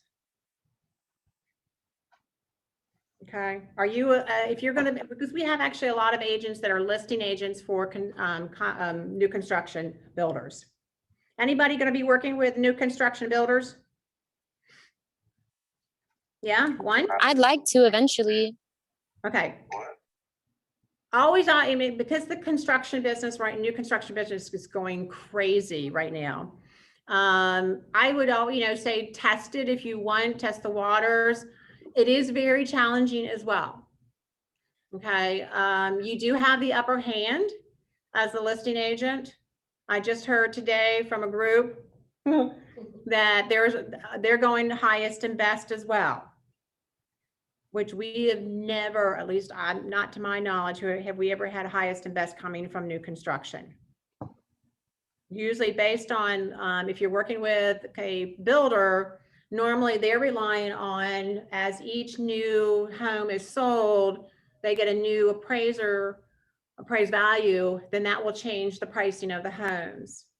So that is a big inclination of what's going up and down, okay? So if they get a $450,000 home, it goes under contract, they get an appraisal on it, and it's now $475,000, they're gonna go back in there and more likely change the other pricing of the homes that are for sale up to $475,000, okay? So that's a really different type of market. So if you're representing the builder, just keep in mind that, again, your builder is your seller, and it's a whole different relationship. But right now, it seems like the highest and best are in that conversation. Wendy, I have a significant situation where I'm the builder. Oh, okay, cool. Yeah. So what are you experiencing right now?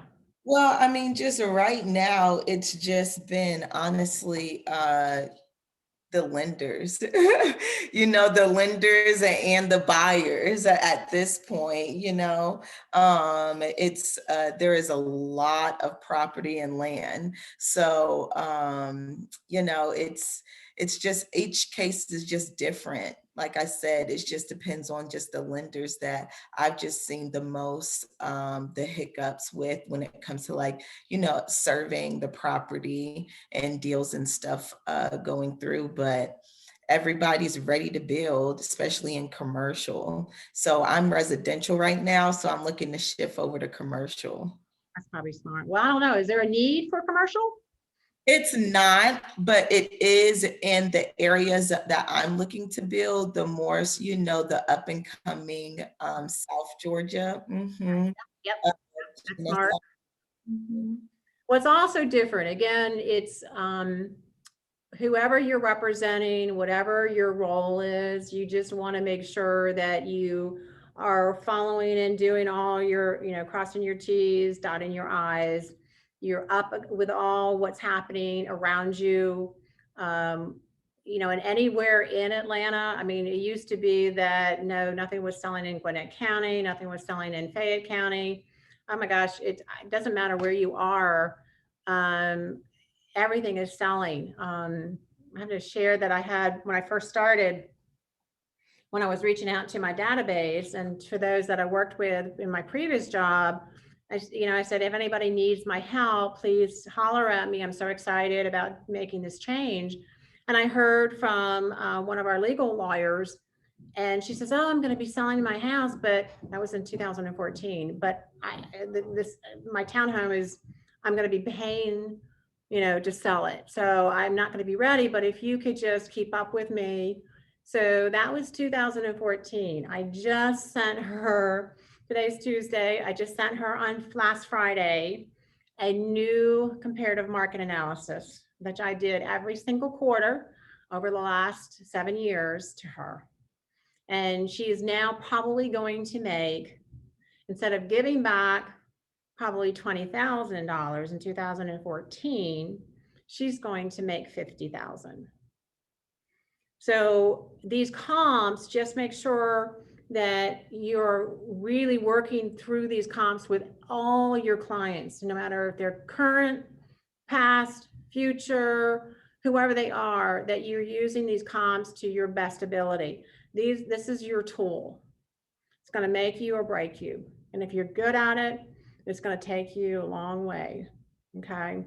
So no matter what role you're in, it's going to help you succeed in a big way. Okay. So why don't we do this? It's 2:45. Well, how long do they get? You guys, how much time did Michelle give you? 15 minutes. Okay, let's do that. All right. So we will see you back at 3 o'clock. Bring any questions you've got to the table. Don't log out, just leave your computer on, but you can turn your video off.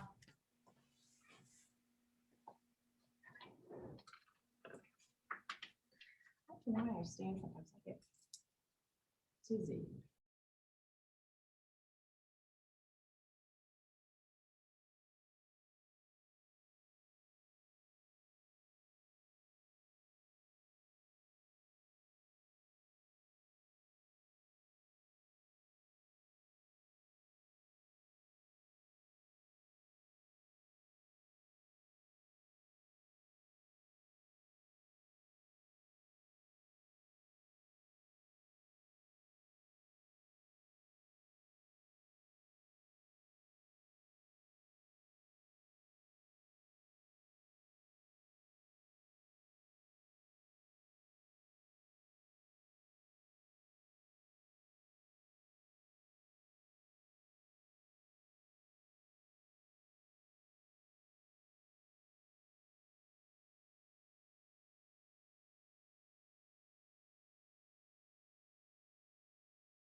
In 1 minute, everybody.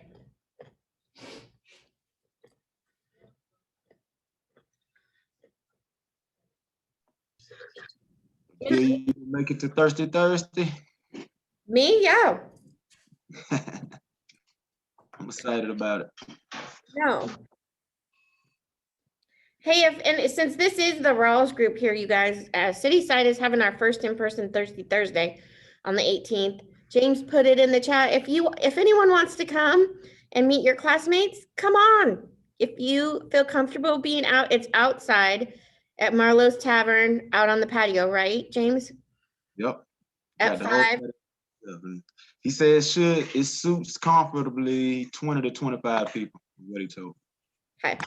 And I think that, I mean, we haven't really had much of anything in our office, so I'm not expecting a ton. Which Marlowe's Tavern? Do you know which one, James? The one in the Vinings. I can give you the address right now. Cumberland? Perfect. Yep, the Cumberland Parkway. That's the one. Cumberland Parkway. Yep. Yeah, so we're the Rawls group, we're all family, so if any of y'all want to come, The more the merrier. the more the merrier. And also it would give you a chance to meet some of your classmates face to face and you guys can network.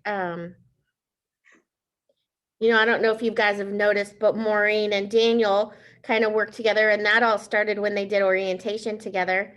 And Daniel had no choice because Maureen's such a big personality. She said, okay, we're going to talk. Okay, I mean well, guys. You know, I do have. Oh, I love it. No, well, and you're a go-getter.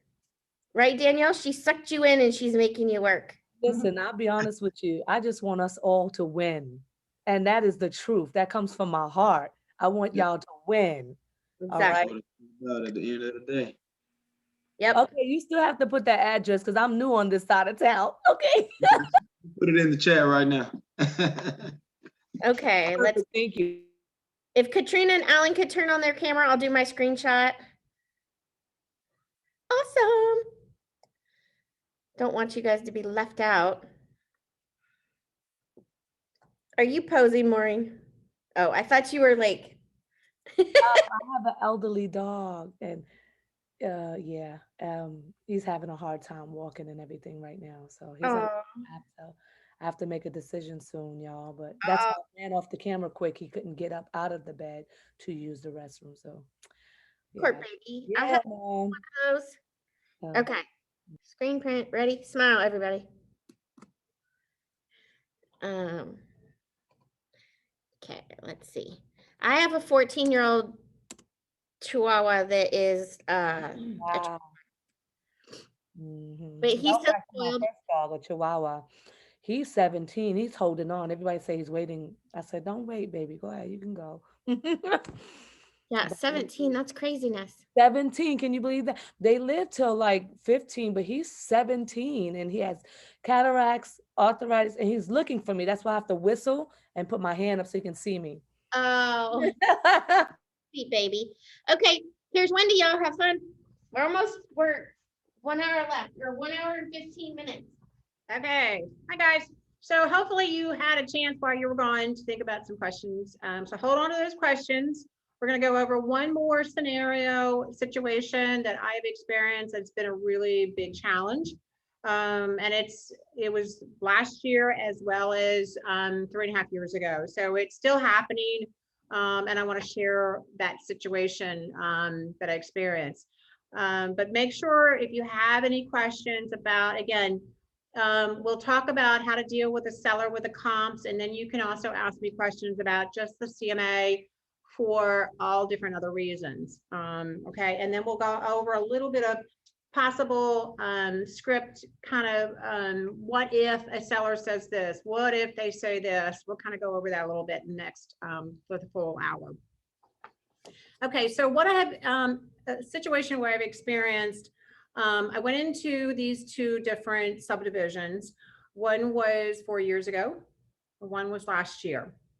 When I started pulling the comps, they were also, both of these subdivisions, there weren't that many sales. So that meant everybody was happy. They were smaller subdivisions. One was 18 and one was 37 homes. So when I started pulling the comps, it was like I was seeing the one that was 4 years ago. I mean, I did see a short sale.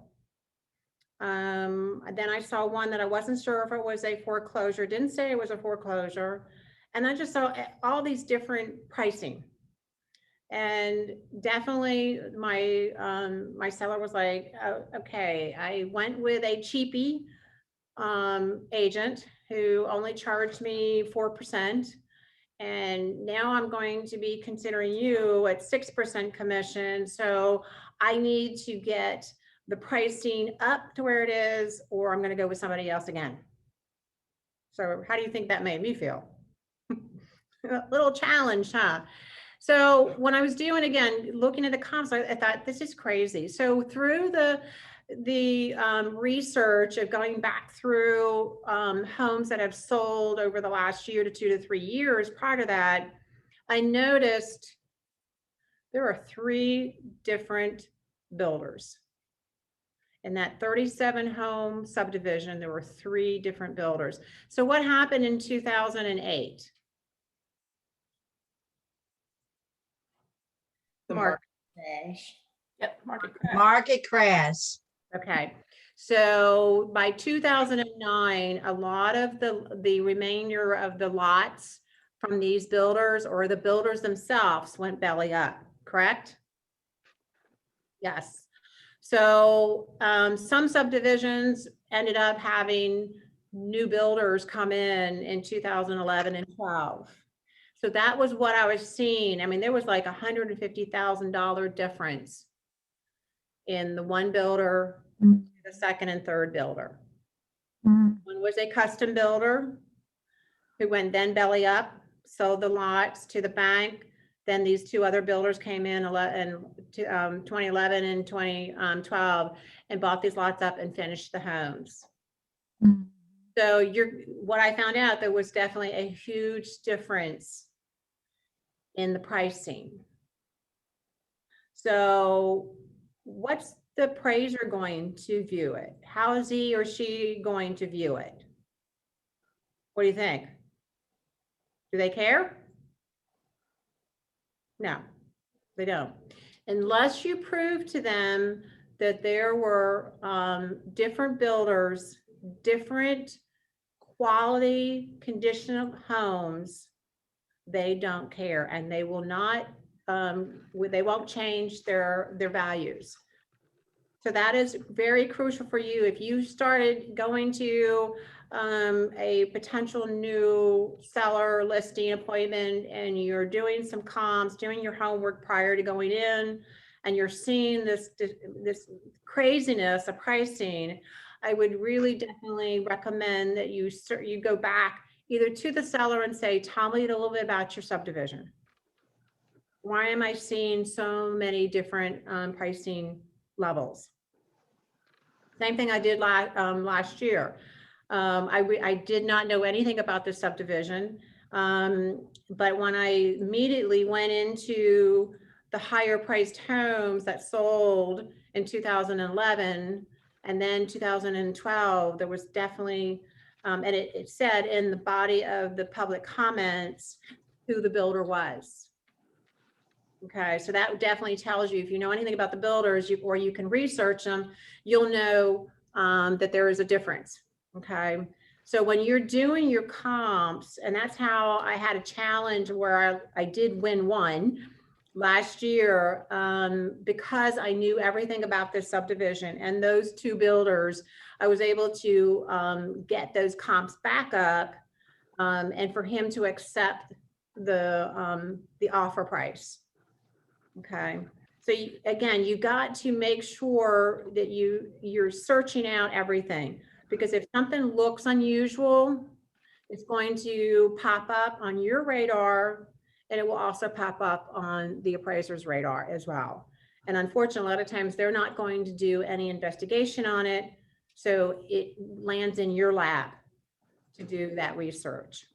So Okay. Wendy, how do you talk to the appraiser then? Because what happened to us when we were buying our house, they appraised our house for $90,000 above asking price. And this was a few years ago, because there was nothing comparable in our part of the town. So what he did is he went outside, but those homes could not compare to our town because we live in Dunwoody. When you live 2 miles away, it's completely different part of the town and prices are completely different.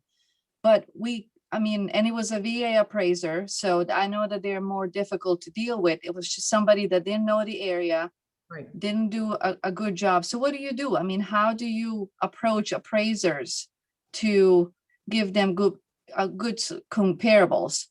Well, if you are Afterwards, once they give you the report, right? put those comps, make a printout of those comps that you get from FMLS, okay? And put them in the folder for them. Also, break down if you chose 4 comps, why did you choose those comps? So you'll have the subject address of the seller you're representing, and then the 4 other comps. Does it have a finished basement? Does it have acreage? Does it have new appliances? Does it have new updated bathrooms? Whatever it may be, to make sure that it corresponds to your pricing. If you're the buyer, you need to get the buyer's agent, to do all that work as well. So again, the appraisers, I love them to death, but I hate them in the sense because they're so off. And just like the one I had in Jasper, that lender took that appraiser from, I don't know, I think it was Sandy Springs area. And you should never get an appraiser that's not familiar with mountain homes. So if you can't get an appraiser that's used to doing the appraisal within 3 to 5 to even 7 miles, that's not good for the client. Okay, and sometimes the lender doesn't know. After 2009, and when everybody went belly up, the lenders were not allowed going forward to know who that appraiser was going to be that was going to appraise the property. It was basically a pool of appraisers. Whoever bidded on that particular property was the one that got that bid and who appraised the property. So the lender never knew. The only person that knew who was going out to the home to do the appraisal would be the listing agent. Because that appraiser has to contact the listing agent to make sure it's okay for him or her to come on the property. Okay, thank you. Again, doing your comps for both either your buyer's agent or your listing agent, you got to do the comps at all times. And try to challenge if you can. Okay, sometimes you win, sometimes you don't, but it's always, don't ever give up. Don't think that somebody's going to win you out, but you have a chance that you can win that dispute.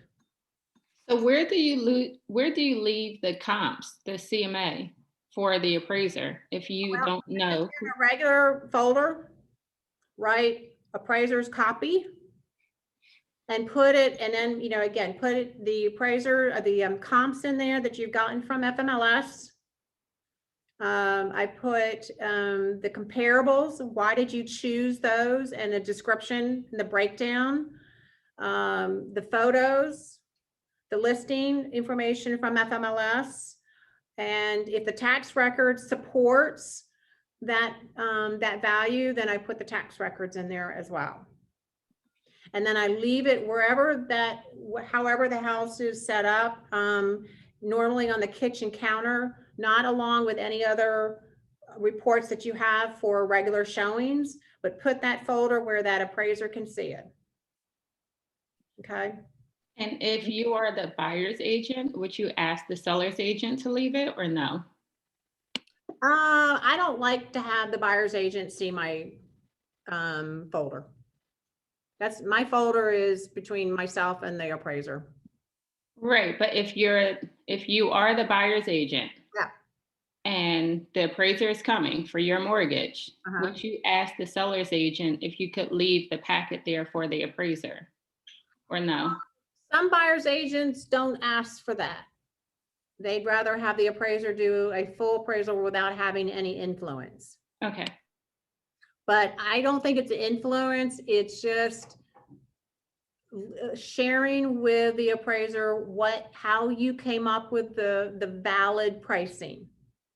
Okay, so it's a helpful tool. I have never not had the appraiser take the appraiser's folder. They've always taken it. And I've always done pretty well with very, very few disputes. Okay. So I don't know what your stance is on this, Miss Wendy. So I did an FMLS class for CMAs, and the instructor, she had said to go to like different appraising offices and stuff like that, and leave them like donuts and leave them like cupcakes or like cookies or something, or like, oh, here's some coffee, just so when you go and you like have them do an appraisal, like they're more willing to go with your listing price. What's your stance on that? Kind of the bribing. Well, I think some agents have done that. They've gone back to the home, placed the donuts or the cupcakes, the cookies. I think the value for that appraiser really is that folder. It has all that information, because some appraisers will use those comps exactly. So I basically gave them everything to use for their report. Okay. Because I think they value that if I went through that much trouble putting together this folder with as much information, then my numbers should be pretty accurate. Okay. But if you want to go to the property and put donuts and cookies and apps, whatever it is, to convince that appraiser that you want their assistance with getting it priced right, go for it. Okay. Have some fun with it anyway, at least. You're sharing some good goodies with another person. What other questions? Good questions so far. Have you ever had a client that wants to get a seller client that wants to get an appraisal before they list their house on the market to get a second opinion on pricing? Is that normal or no? Not a lot of people do it. I have done it probably 3 times. One time was when the market started to change, especially here in Smyrna. I don't know if anybody knows where the Highlands are, but Highlands right off of Spring, it was beginning to change. So my clients were like, well, this is what we want. This is what our neighbors just went under contract with. And I thought, gosh, I think that you probably can get more. So I asked them, do you mind forking out $400 for an appraisal? It'll offset, because if you can get more, then that $400 is eaten up. It's that was no loss. So we did. So the neighbor next door, same floor plan, got, what was it, 179. Guess what it appraised for? Guess what we listed it for? And guess what we got for it? So the neighbor was 179. What do you think my client's home went for? 190. Way off. Give it a try. No, who's got another one? 250. Oh, well, that was really good. But 232. So neighbors was 179. We appraised for 232. I thought, well, why not go out there and just list it at 232? In the body of the comments, I said, just had it appraised on March so-and-so timeframe. We got 232. It appraised for 232. Everybody was happy. The neighbors, were they happy? No. Okay. So again, sometimes if you're not real sure, or your seller really, really, really wants it at a particular price, and we're in a normal market, I wouldn't do it now, because you're going to definitely get a lot less from the appraised value from that person than what you're going to get from the buyer. So I wouldn't waste the seller's money. But in a normal market, I would. If there's, not real sure, or if there's not a lot of comps out there, then yes, have it appraised before you list it. Because it's $400 is worth it. Okay, so they'll get a peace of mind and they won't have to be so stressed out. Cool, thanks. Yeah. What else? Okay, so does everybody know how to do a comp? Oh, sorry, Zane? Would you say that it would be a good strategy for some clients in terms of listing their home and they're really adamant on a certain price? And I know if we've talked about, you know, sometimes you have to tell them, you don't think, well, you don't tell them, but in your head, you're like, you're not sure if they can get that. Would it be a good strategy to maybe even list over what they really want? And then still in that scenario, you know, we said in the documents that we'll state, or we agree on, that if they don't get an offer, then we bring it down and bring it down. Just, does that look good on the market, bringing it down? On a normal market, I wouldn't say, because the more likely they're probably going really higher than your comps are, and it's really out of the ballpark. It's just too high. And if you go above that, you're not going to probably get any showings, because the buyer's agent they're going to say, oh my gosh, he or she is way overpriced. I'm not even taking my buyers. That'll be a waste of our time. So, and what I always stress to everyone, when you become really passionate and really good at doing a CMA, that means more likely you will hardly ever do a price reduction in FMLS. And that is your goal. If you don't do a price reduction in FMLS, that means you have done your job well. Okay, you've done the comps well.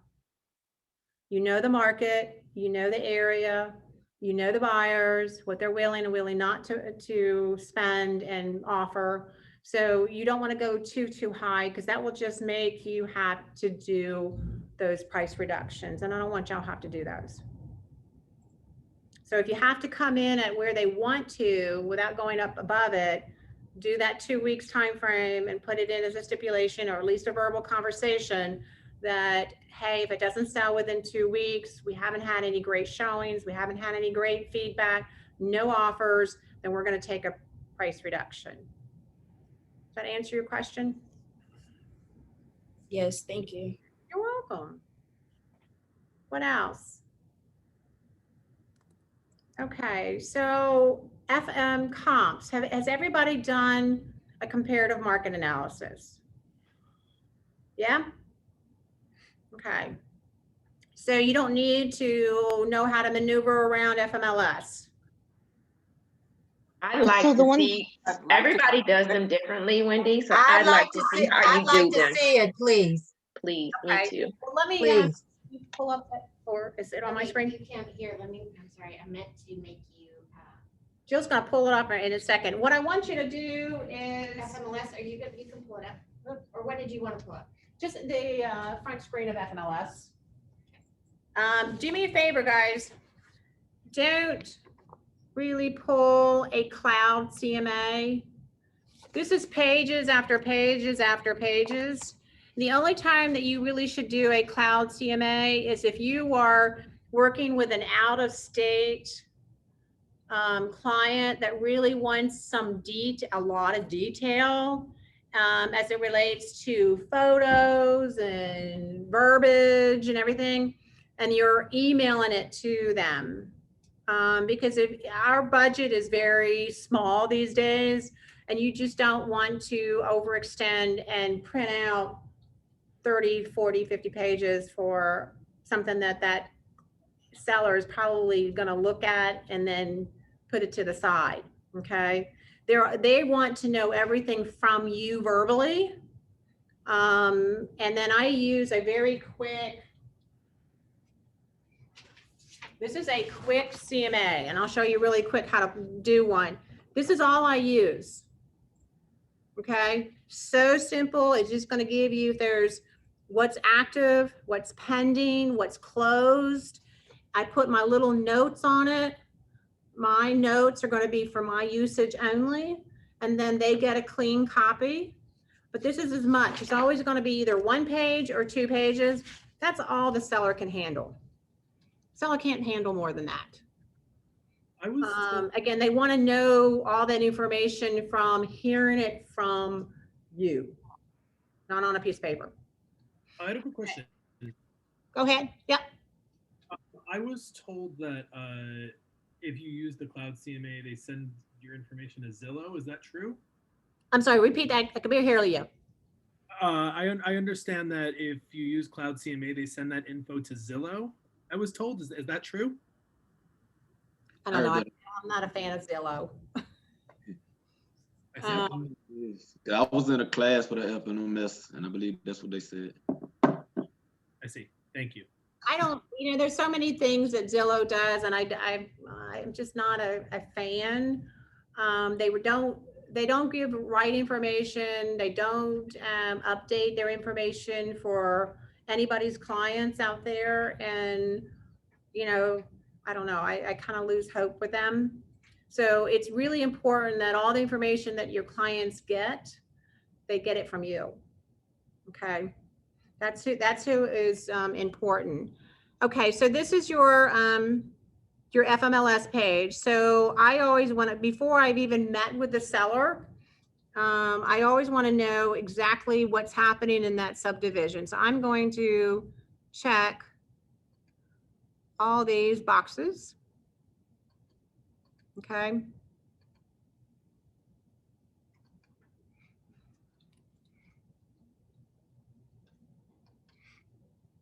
And I just want to see everything. So it's only going to give me 2 matches, which I'm not happy about. So let's go back up and let's do 360 because I really want to know if there's been any more activity.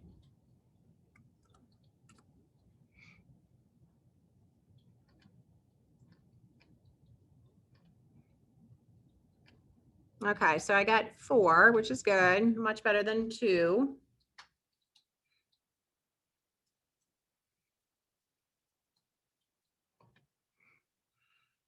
Okay. Okay, so when I see this, I'm going to, again, delve into what pops up. Again, what pops up is at 82,500. So I look over and think, okay, it's the wrong location. It's not Forest Park, it's Smyrna. So I would go back in there, remove that. So I only have a clean, true location wise. So now I'm seeing that there's only 3 homes that have sold over the last 6 months. Okay. So then I would just go into the full detail of each of those listings, making sure that I look, because I want to look at the condition of all those listings. Okay, so I can do a fair comparison. And I also want to know, this is one of the ones that had 2 builders. If it was built in 2011, that was a custom builder. If it was built in 2012-13, that was the other builder. So by looking at this one, actually there was one that was 2007. So that really was definitely a custom builder. And I found out later that that was a model home. So that is why the pricing, if you go back to the original tax records, you're going to see all this variation of pricing. But I found out because due to, again, it was built in 2007, it was a model. And then 2011, these 2 homes were from a different, they were Ryland homes rather than Williamson homes. Okay. So you just kind of go in and you look at the comparison. And then what I do is check all these, take that one out.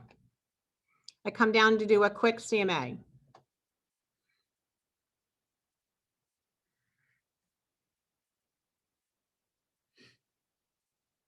And that's my CMA. So I print it and I put in there a little details. If there's like the one was a finished basement, but was it really finished? What was the comparison? Little notes about the square footage. As much information about the subdivision and the comps as possible. But I don't do anything else beyond that. Because again, when you're working with that seller, they're looking at this really quick But again, they're listening to you. They want to know why the pricing that I did. So if you go back, and this 493 is a 4-bedroom, and this one is a 4-bedroom. So why was there a difference between the one I sold for 493 and the one for 479? One was a custom builder, 493, and 479 was the Ryland home, which just a moderate builder. So again, you have to make sure that you understand and tell your seller the reason for these comparisons, the difference is due to. You just can't just give them this CMA and not give them an explanation. Because again, they could, if you don't explain why 535 is a finished basement and it was really finished, and estimate how much that would be, then they're going to think, well, I'm going to go, I need to have my house listed for 535. Okay. Any questions? Also, before I have my listing appointment, I always look at the tax records.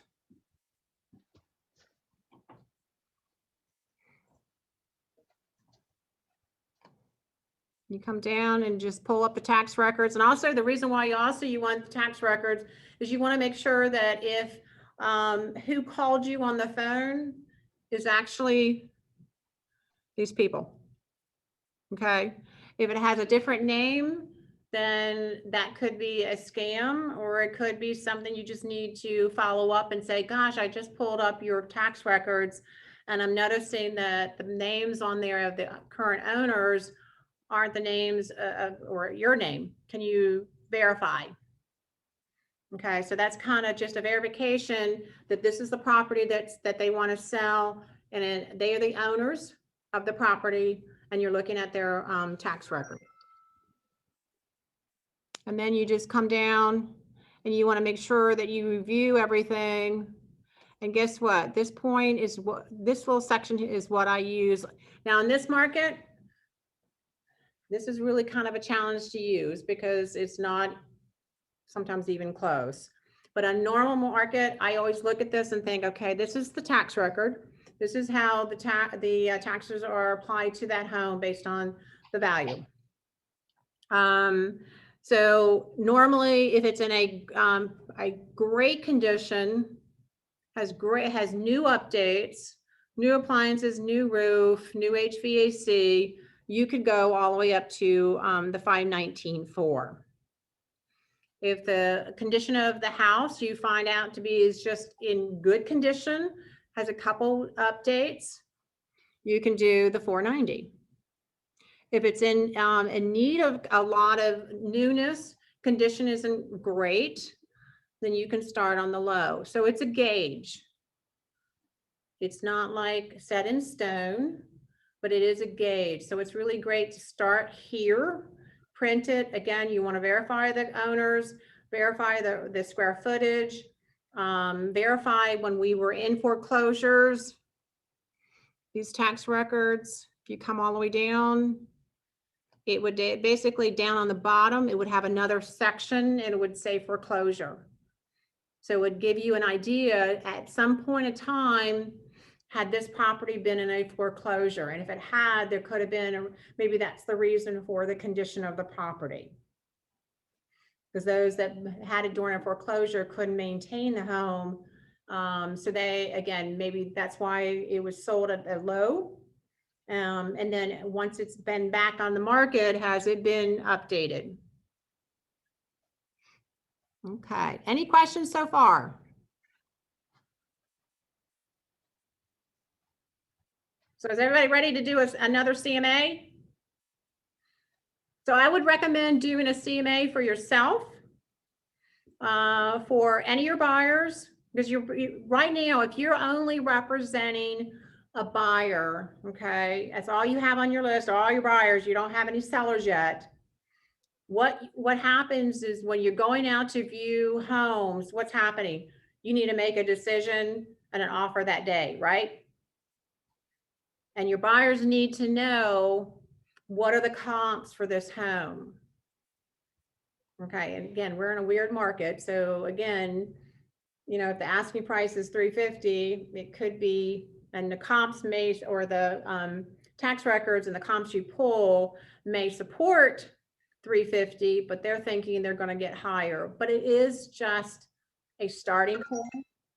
So we'll at least help you. But again, you're going to be doing these CMAs for your buyers as well, because you definitely want to make sure that you explain how far can they go up. Now, of course, the sellers are willing to take any offer out there, and it's been crazy. So I apologize that y'all are coming in with this unusual market situation that we're in. It's it's common for you now, but it will definitely change over a period of time. But you have to be flexible. But for every situation is so important these days. Any questions? All right, so let's go back to page 30, and we're getting down to the last 25 minutes. So I want to just kind of recap and then do a few the scripts of how you can work through some maybe opposition and a crazy what ifs from your seller. So on page 30. Sorry. Can you stop sharing yours? Yeah, sure. So the first question is, why is it important to properly price a home to sell? So why should we properly price a home to sell? Why is that important? To sell it, so it's not sitting on a market. Right. Get the buyers in there as quickly as possible and get it sold under the least amount of days on market. Okay, with less showings. And what are the 4 factors that drive price? Remember, there's 4 of them. And I was telling you that some of them need to be pushed up, like starts with a C. I know 2 of you said, 2 of the ones you said was location and condition. Yes, those are the 2 important ones. And then following would be market size and amenities. Yep, amenities. So it's location, condition, size, and amenities. And then the window of opportunity, how long is that?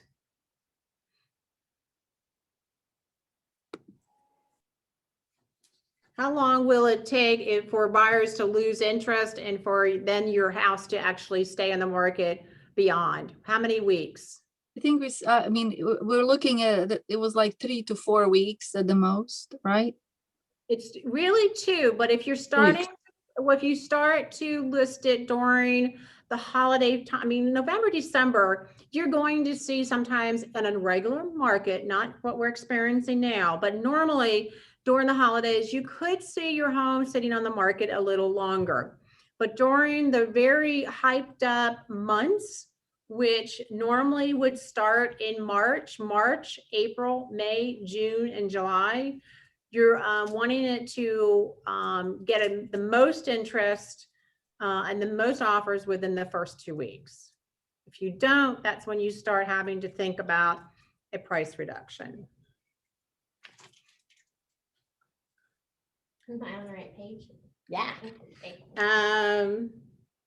And one question about your thought process when you're working with a seller about timing.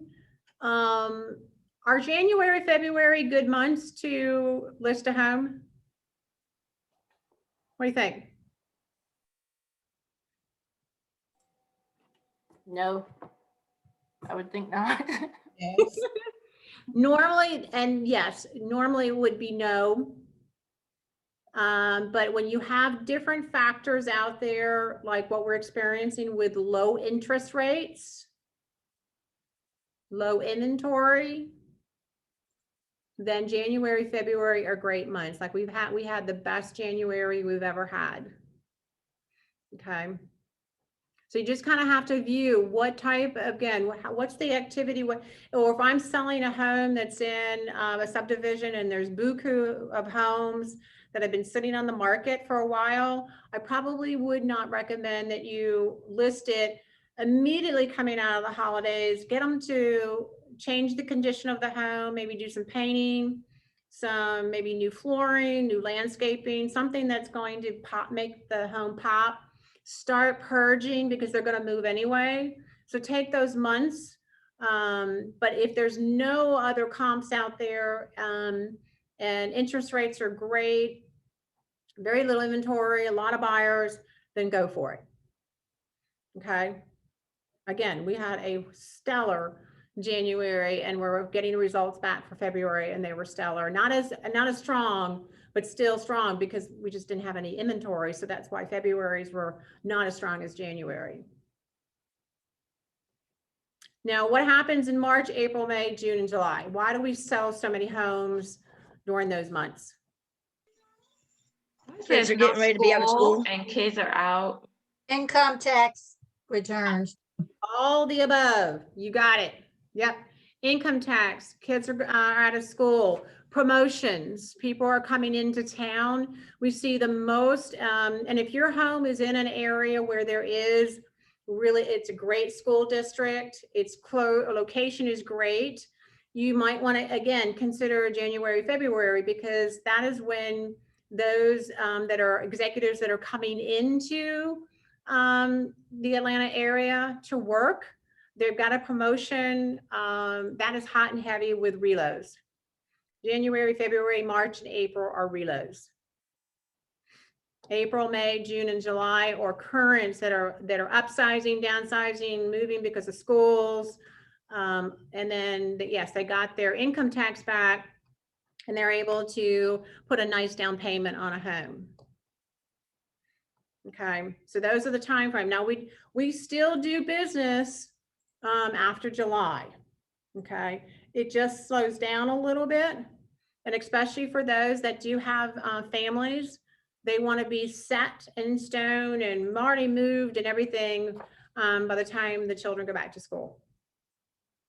Okay, so just kind of keep that in mind, and that's where you got to have a lot of questions going out to your seller about, you know, when are they ready and why are they moving? Because if they're moving to downsize or upsize, guess what? That means hopefully you will represent them as a buyer's agent.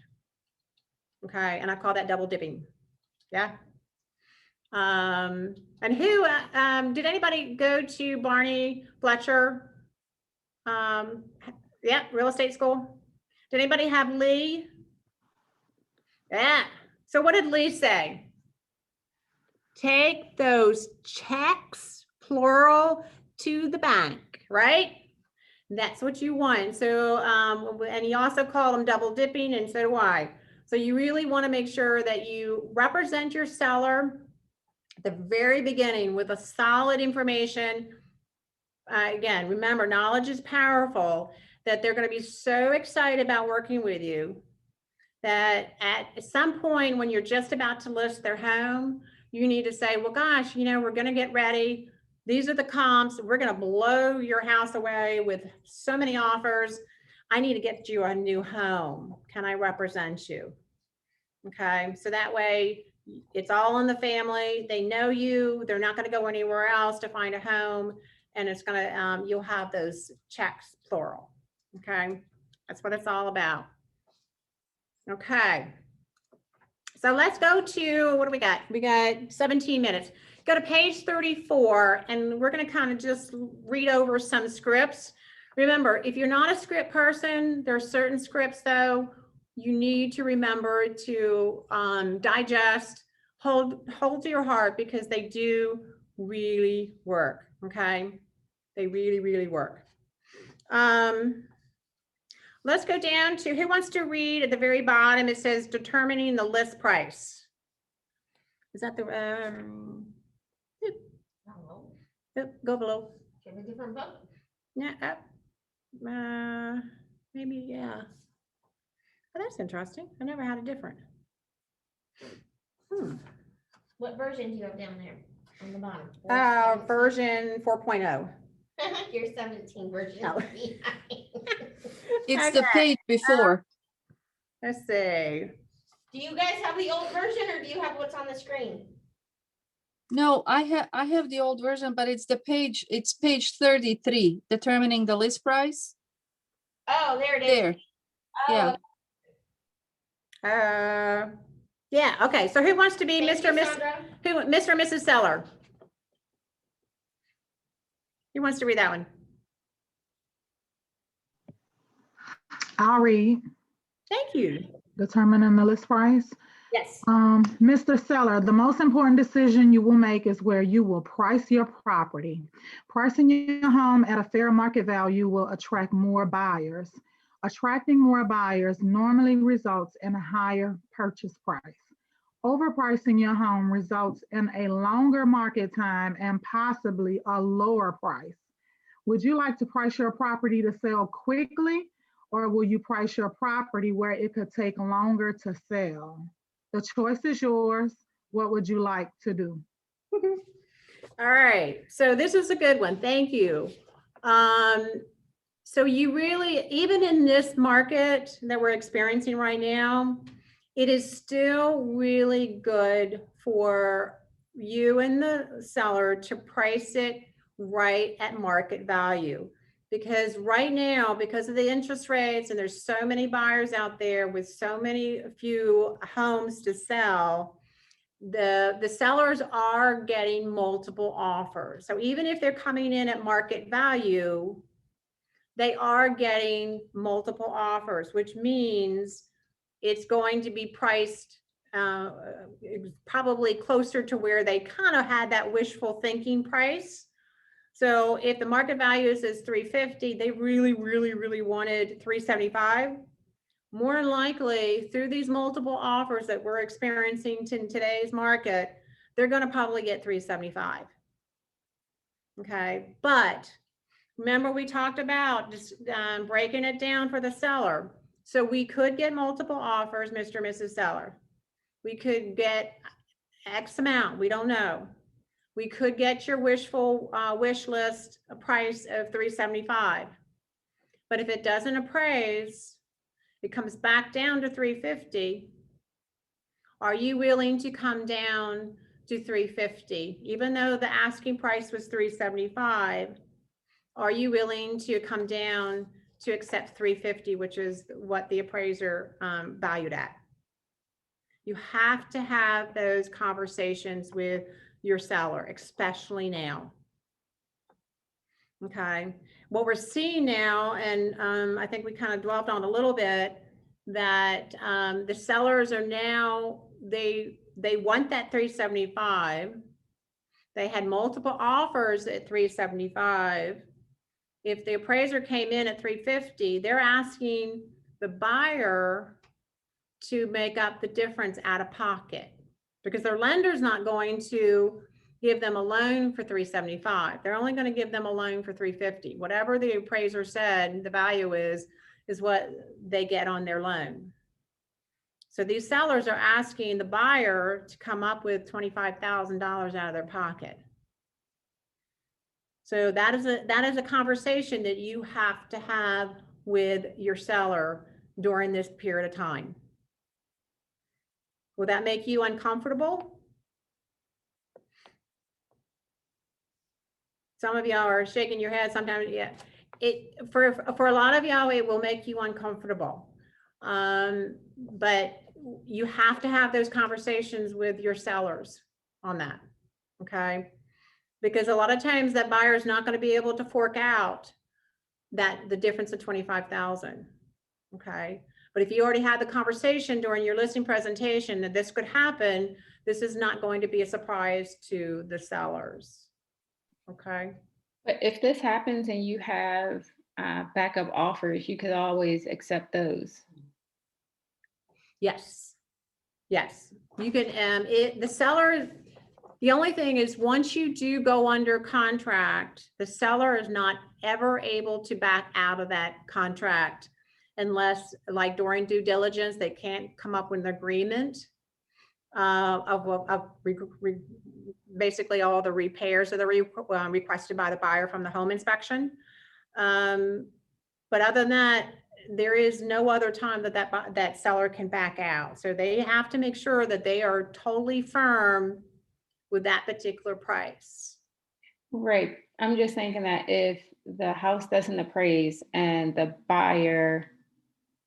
house doesn't appraise and the buyer has to come up with $50,000, the buyer can pull out due to the inability to attain the mortgage. Right. If they have the mortgage clause. Right. But if they go in with no conditions, then what happens? And they don't have the funds. Then if the lender can't approve for them to get a loan, then the buyers will get their earnest money back, not the seller. Even if they go in with no conditions? They would have to have a loan contingency.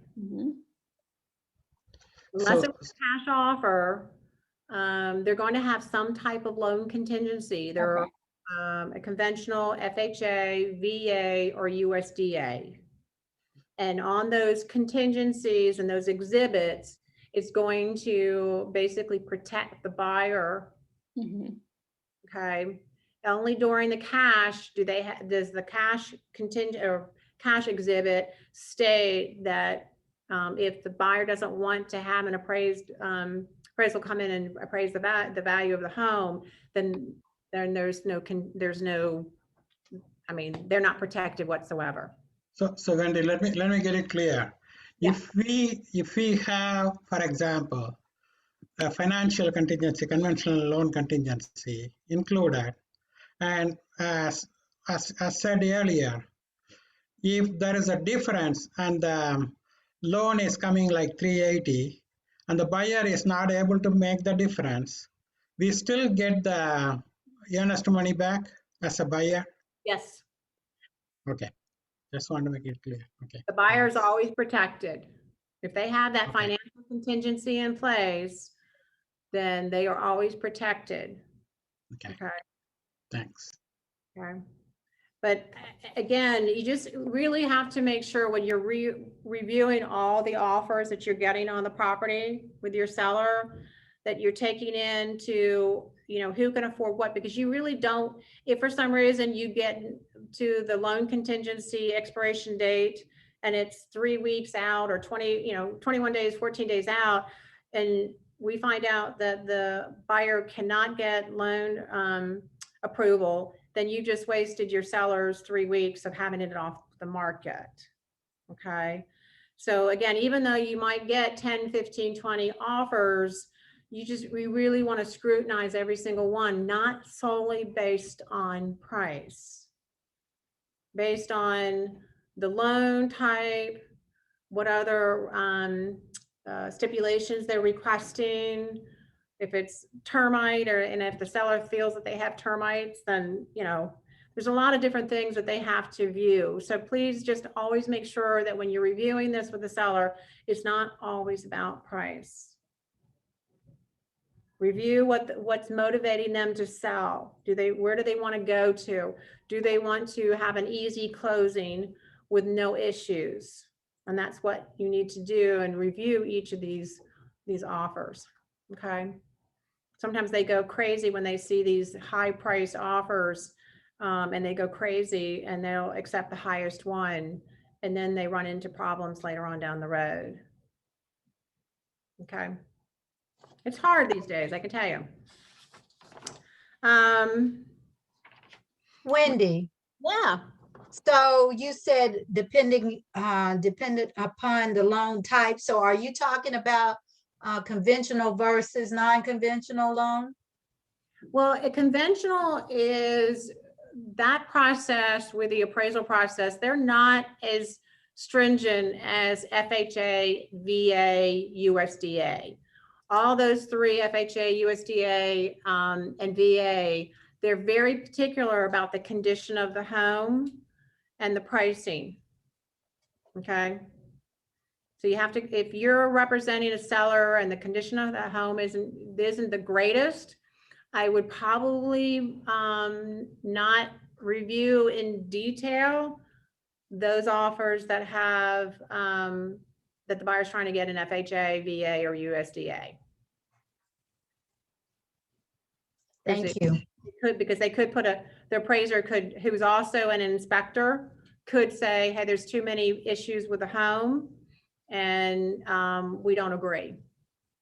Or we're making the seller pay for these repairs because we as FHA and the government-owned loans, we feel that we want to protect the buyer and you got to make these repairs before the buyer moves in. Okay. Okay. Thank you. Welcome. What else? What do we got? We got 5 more minutes. I had a quick question. Let's do some questions and make sure you review the pricing objections later on. Make sure you read over those because they're good scripts. So Justin, what you got? Yes, quick question, just about the offer process. What is that clause called when, let's say if the property appraises below what the agreed upon price is, and then the buyer has to come out of pocket? What is that clause called? Well, each loan contingency has its own appraisal verbiage. Yeah, so yeah, the loan contingency, but let's say I'm working with the seller and we know that the house may not appraise because they offered a crazy amount over the asking price. Right. What is the clause, or is there a clause that we can say, if it doesn't appraise at this price, we want you to come out of pocket X amount? I don't know of a clause that's out there.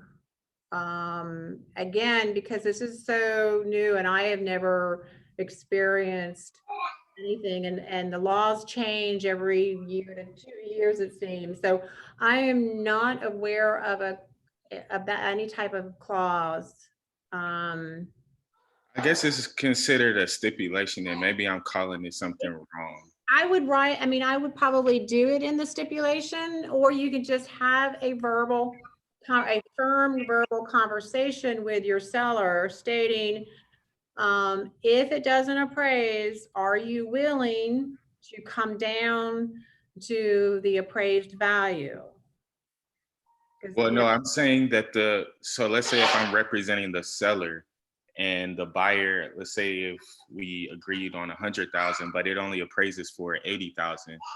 Is there anything like I thought it was a clause, but maybe a stipulation to where we say, if it doesn't appraise at 100,000 and it appraises at 80,000 or whatever number, you'll have to come out of pocket X amount before we agree.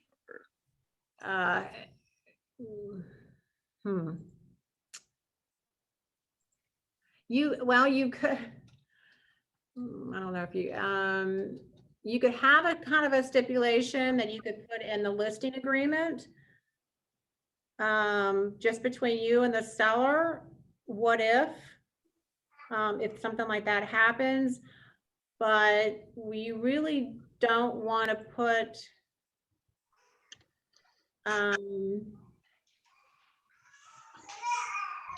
so I don't think you really can. That's a negative thing for you to have to put that in stipulation for the buyer to sign off on. I don't know. I would have to, what I would do is reach out to our legal broker, Ann Miller, and see if there's any type of legal jargon as a stipulation that you could put in there. so if you got 100,000 and as he said 80,000, and you are implying that the house is going to come on appraisal like 80,000, so that can be a legal jeopardy, right?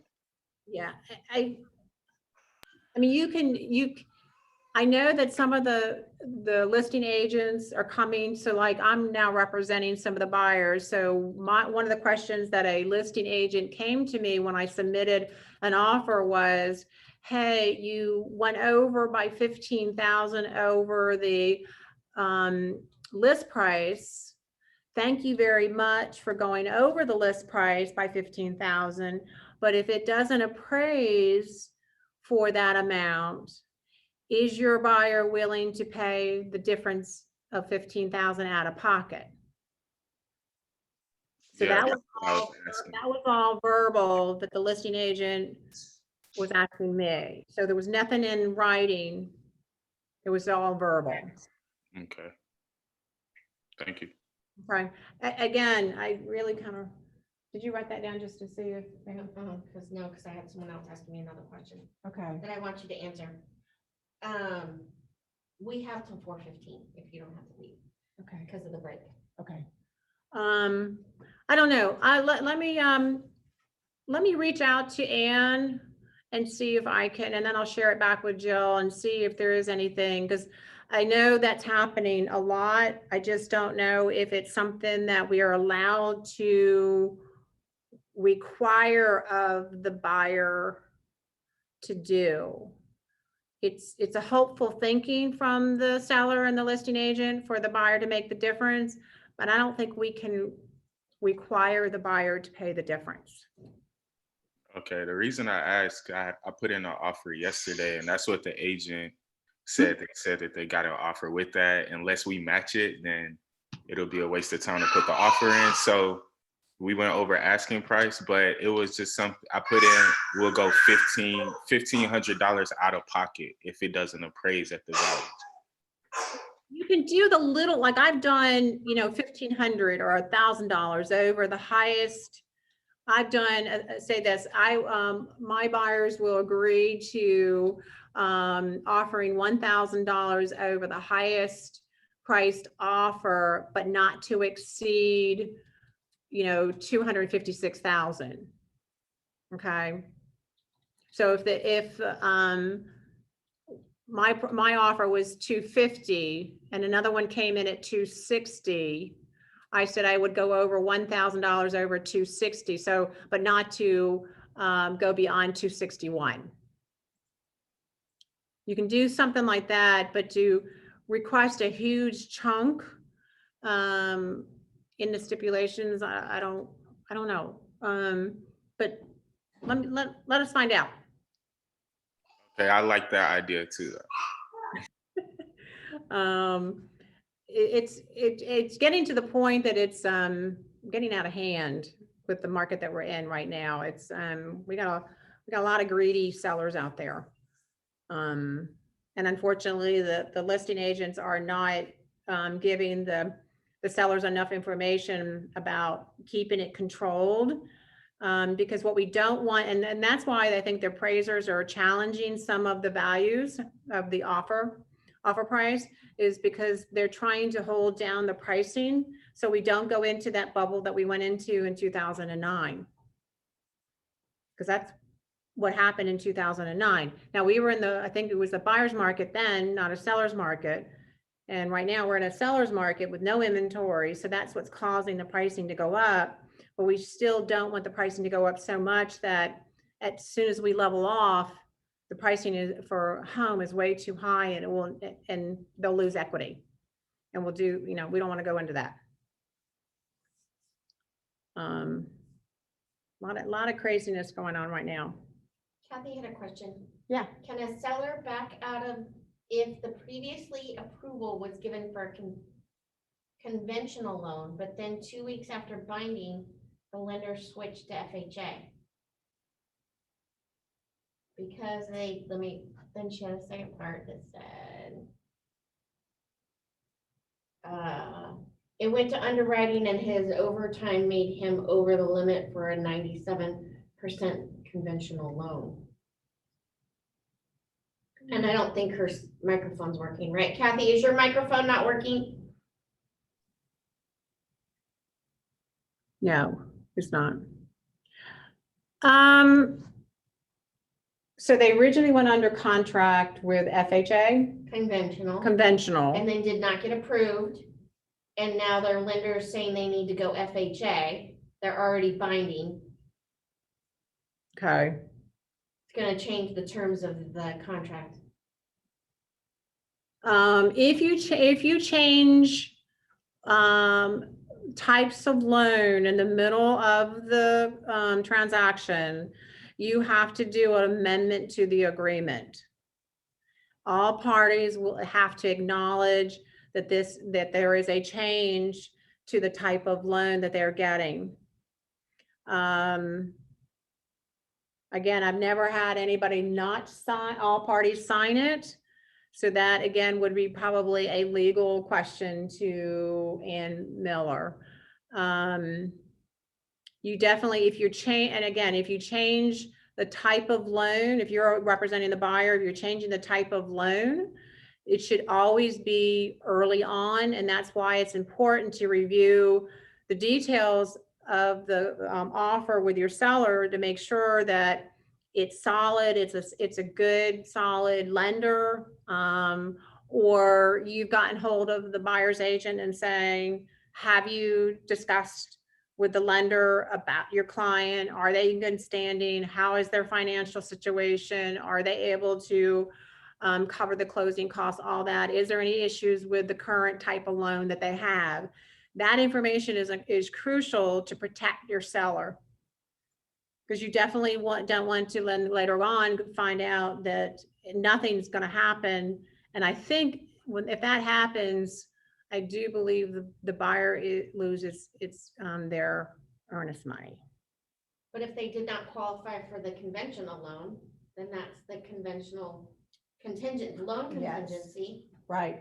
So that would give them their earnest money back. It would, yes, it would. But then if they decided to do the amendment to the agreement and go FHA, but then FHA decides not, I think that's not in the positive for the buyer. Yeah. So again, this type of market She's is gonna call in. it's just really kind of crazy. So I would just, I definitely would stay on top of everything. I know most of y'all probably have more buyers than you do sellers. Hang in there, stay patient.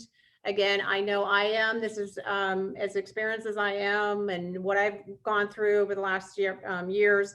This is nothing. I mean, this is craziness that I'm like pounding my head thinking, what am I doing wrong? Why am I going through so many offers and I'm not winning? And it's not you. It's not probably your skill. What you're doing is just there are so many other people out there, either with cash offers or they're not willing to really represent their buyer. The buyer doesn't care about having a home inspection done, or maybe not even getting it appraised if it's a cash offer. All those things are kind of coming up on the table and it's just crazy. So just stay patient. If you need anything, please make sure that you reach out to us. Ann Miller is a wonderful, our legal broker, and she's got worlds of experience and knowledge. If you text her, she will respond. If you can't get hold of Ann, of course, CC or one of us can help you. But the legal part of it is, if it's a real legal issue, it needs to go through Ann Miller or CC. Or your broker at your office. Yes, thank you. Or your brokerage at your office. But thank you all. It's been a pleasure. And I wish y'all so much luck, so much success. And you'll get through it. We all will. And we'll do it together. Okay, don't take off. You guys have to do screenshots. Yep, hang in there. Wendy can be done. Great, Wendy. Thank you. Thank you. Thank you, Wendy. Thank you, Wendy. Wendy. Thank you so much, Great Wendy. job. Great job. Thank you. Okay, so you all should have gotten my teacher evaluation email. I have a timer set on my phone, so on the days that I'm not here with you guys, I remember to send those out. Let me show you real quick. I'm trying to send those digital booklet sessions for you, but if for some reason you don't have it, you can't find it, let me show you where you can find it really quick. If we go to KW Connect, and hopefully you all have KW logins by now. If you don't, just reach out to me. But once we get onto KW Connect, there's a button up here at the top that says training. And then it's KWU, that's Keller Williams University. And right here is Ignite. And I like to scroll down. You can go right here and get all the materials. But right here is the student resources. And this is the easiest place to pull it. Just be careful, because if you load the one that says Canada, Francis, it will all be in French. I don't read French, so that doesn't help me out. So this is where you can pull it. So today was session number 5. Thursday is session number 6, which I just sent to you guys. But I want to show you down here is additional resources. Where is it? There's a toolkit in here. I see the French one. Oh, here it is. Ignite toolkit. In here, you guys, this is a zip file. There is all kinds of great stuff in there. There is also, here is our listing presentation, a buyer's presentation. There are also those in Command as well, in designs. So those are there for you as well. Okay, so I will continue to send those. If you don't have the book, if you want a physical book, you should be able to buy them at your market center for $40. Any questions? Okay, sorry, I know I'm just kind of time, you guys. I have a question. How do we get the chart masters that she was talking about yesterday? I need to, so every market center has them. I don't know exactly where they are for the city side office, you guys. They're in a zip drive. I will find it and I will send it to you, the access for the city side agents. But go ahead and reach out to your agent services or your assistant team leader. Actually, probably your assistant team leader is going to have those for you. They are great statistics. They are great information. I get them in my email, but that whole packet, agent packet's not where I have to go find it. So I will find it and I will send you guys a link.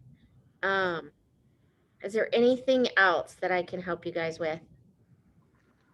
Could you put in the chat your email? Could you tell us your email? Of course. It is agentservices@kwcityside.com. So I was just pulling up the chat.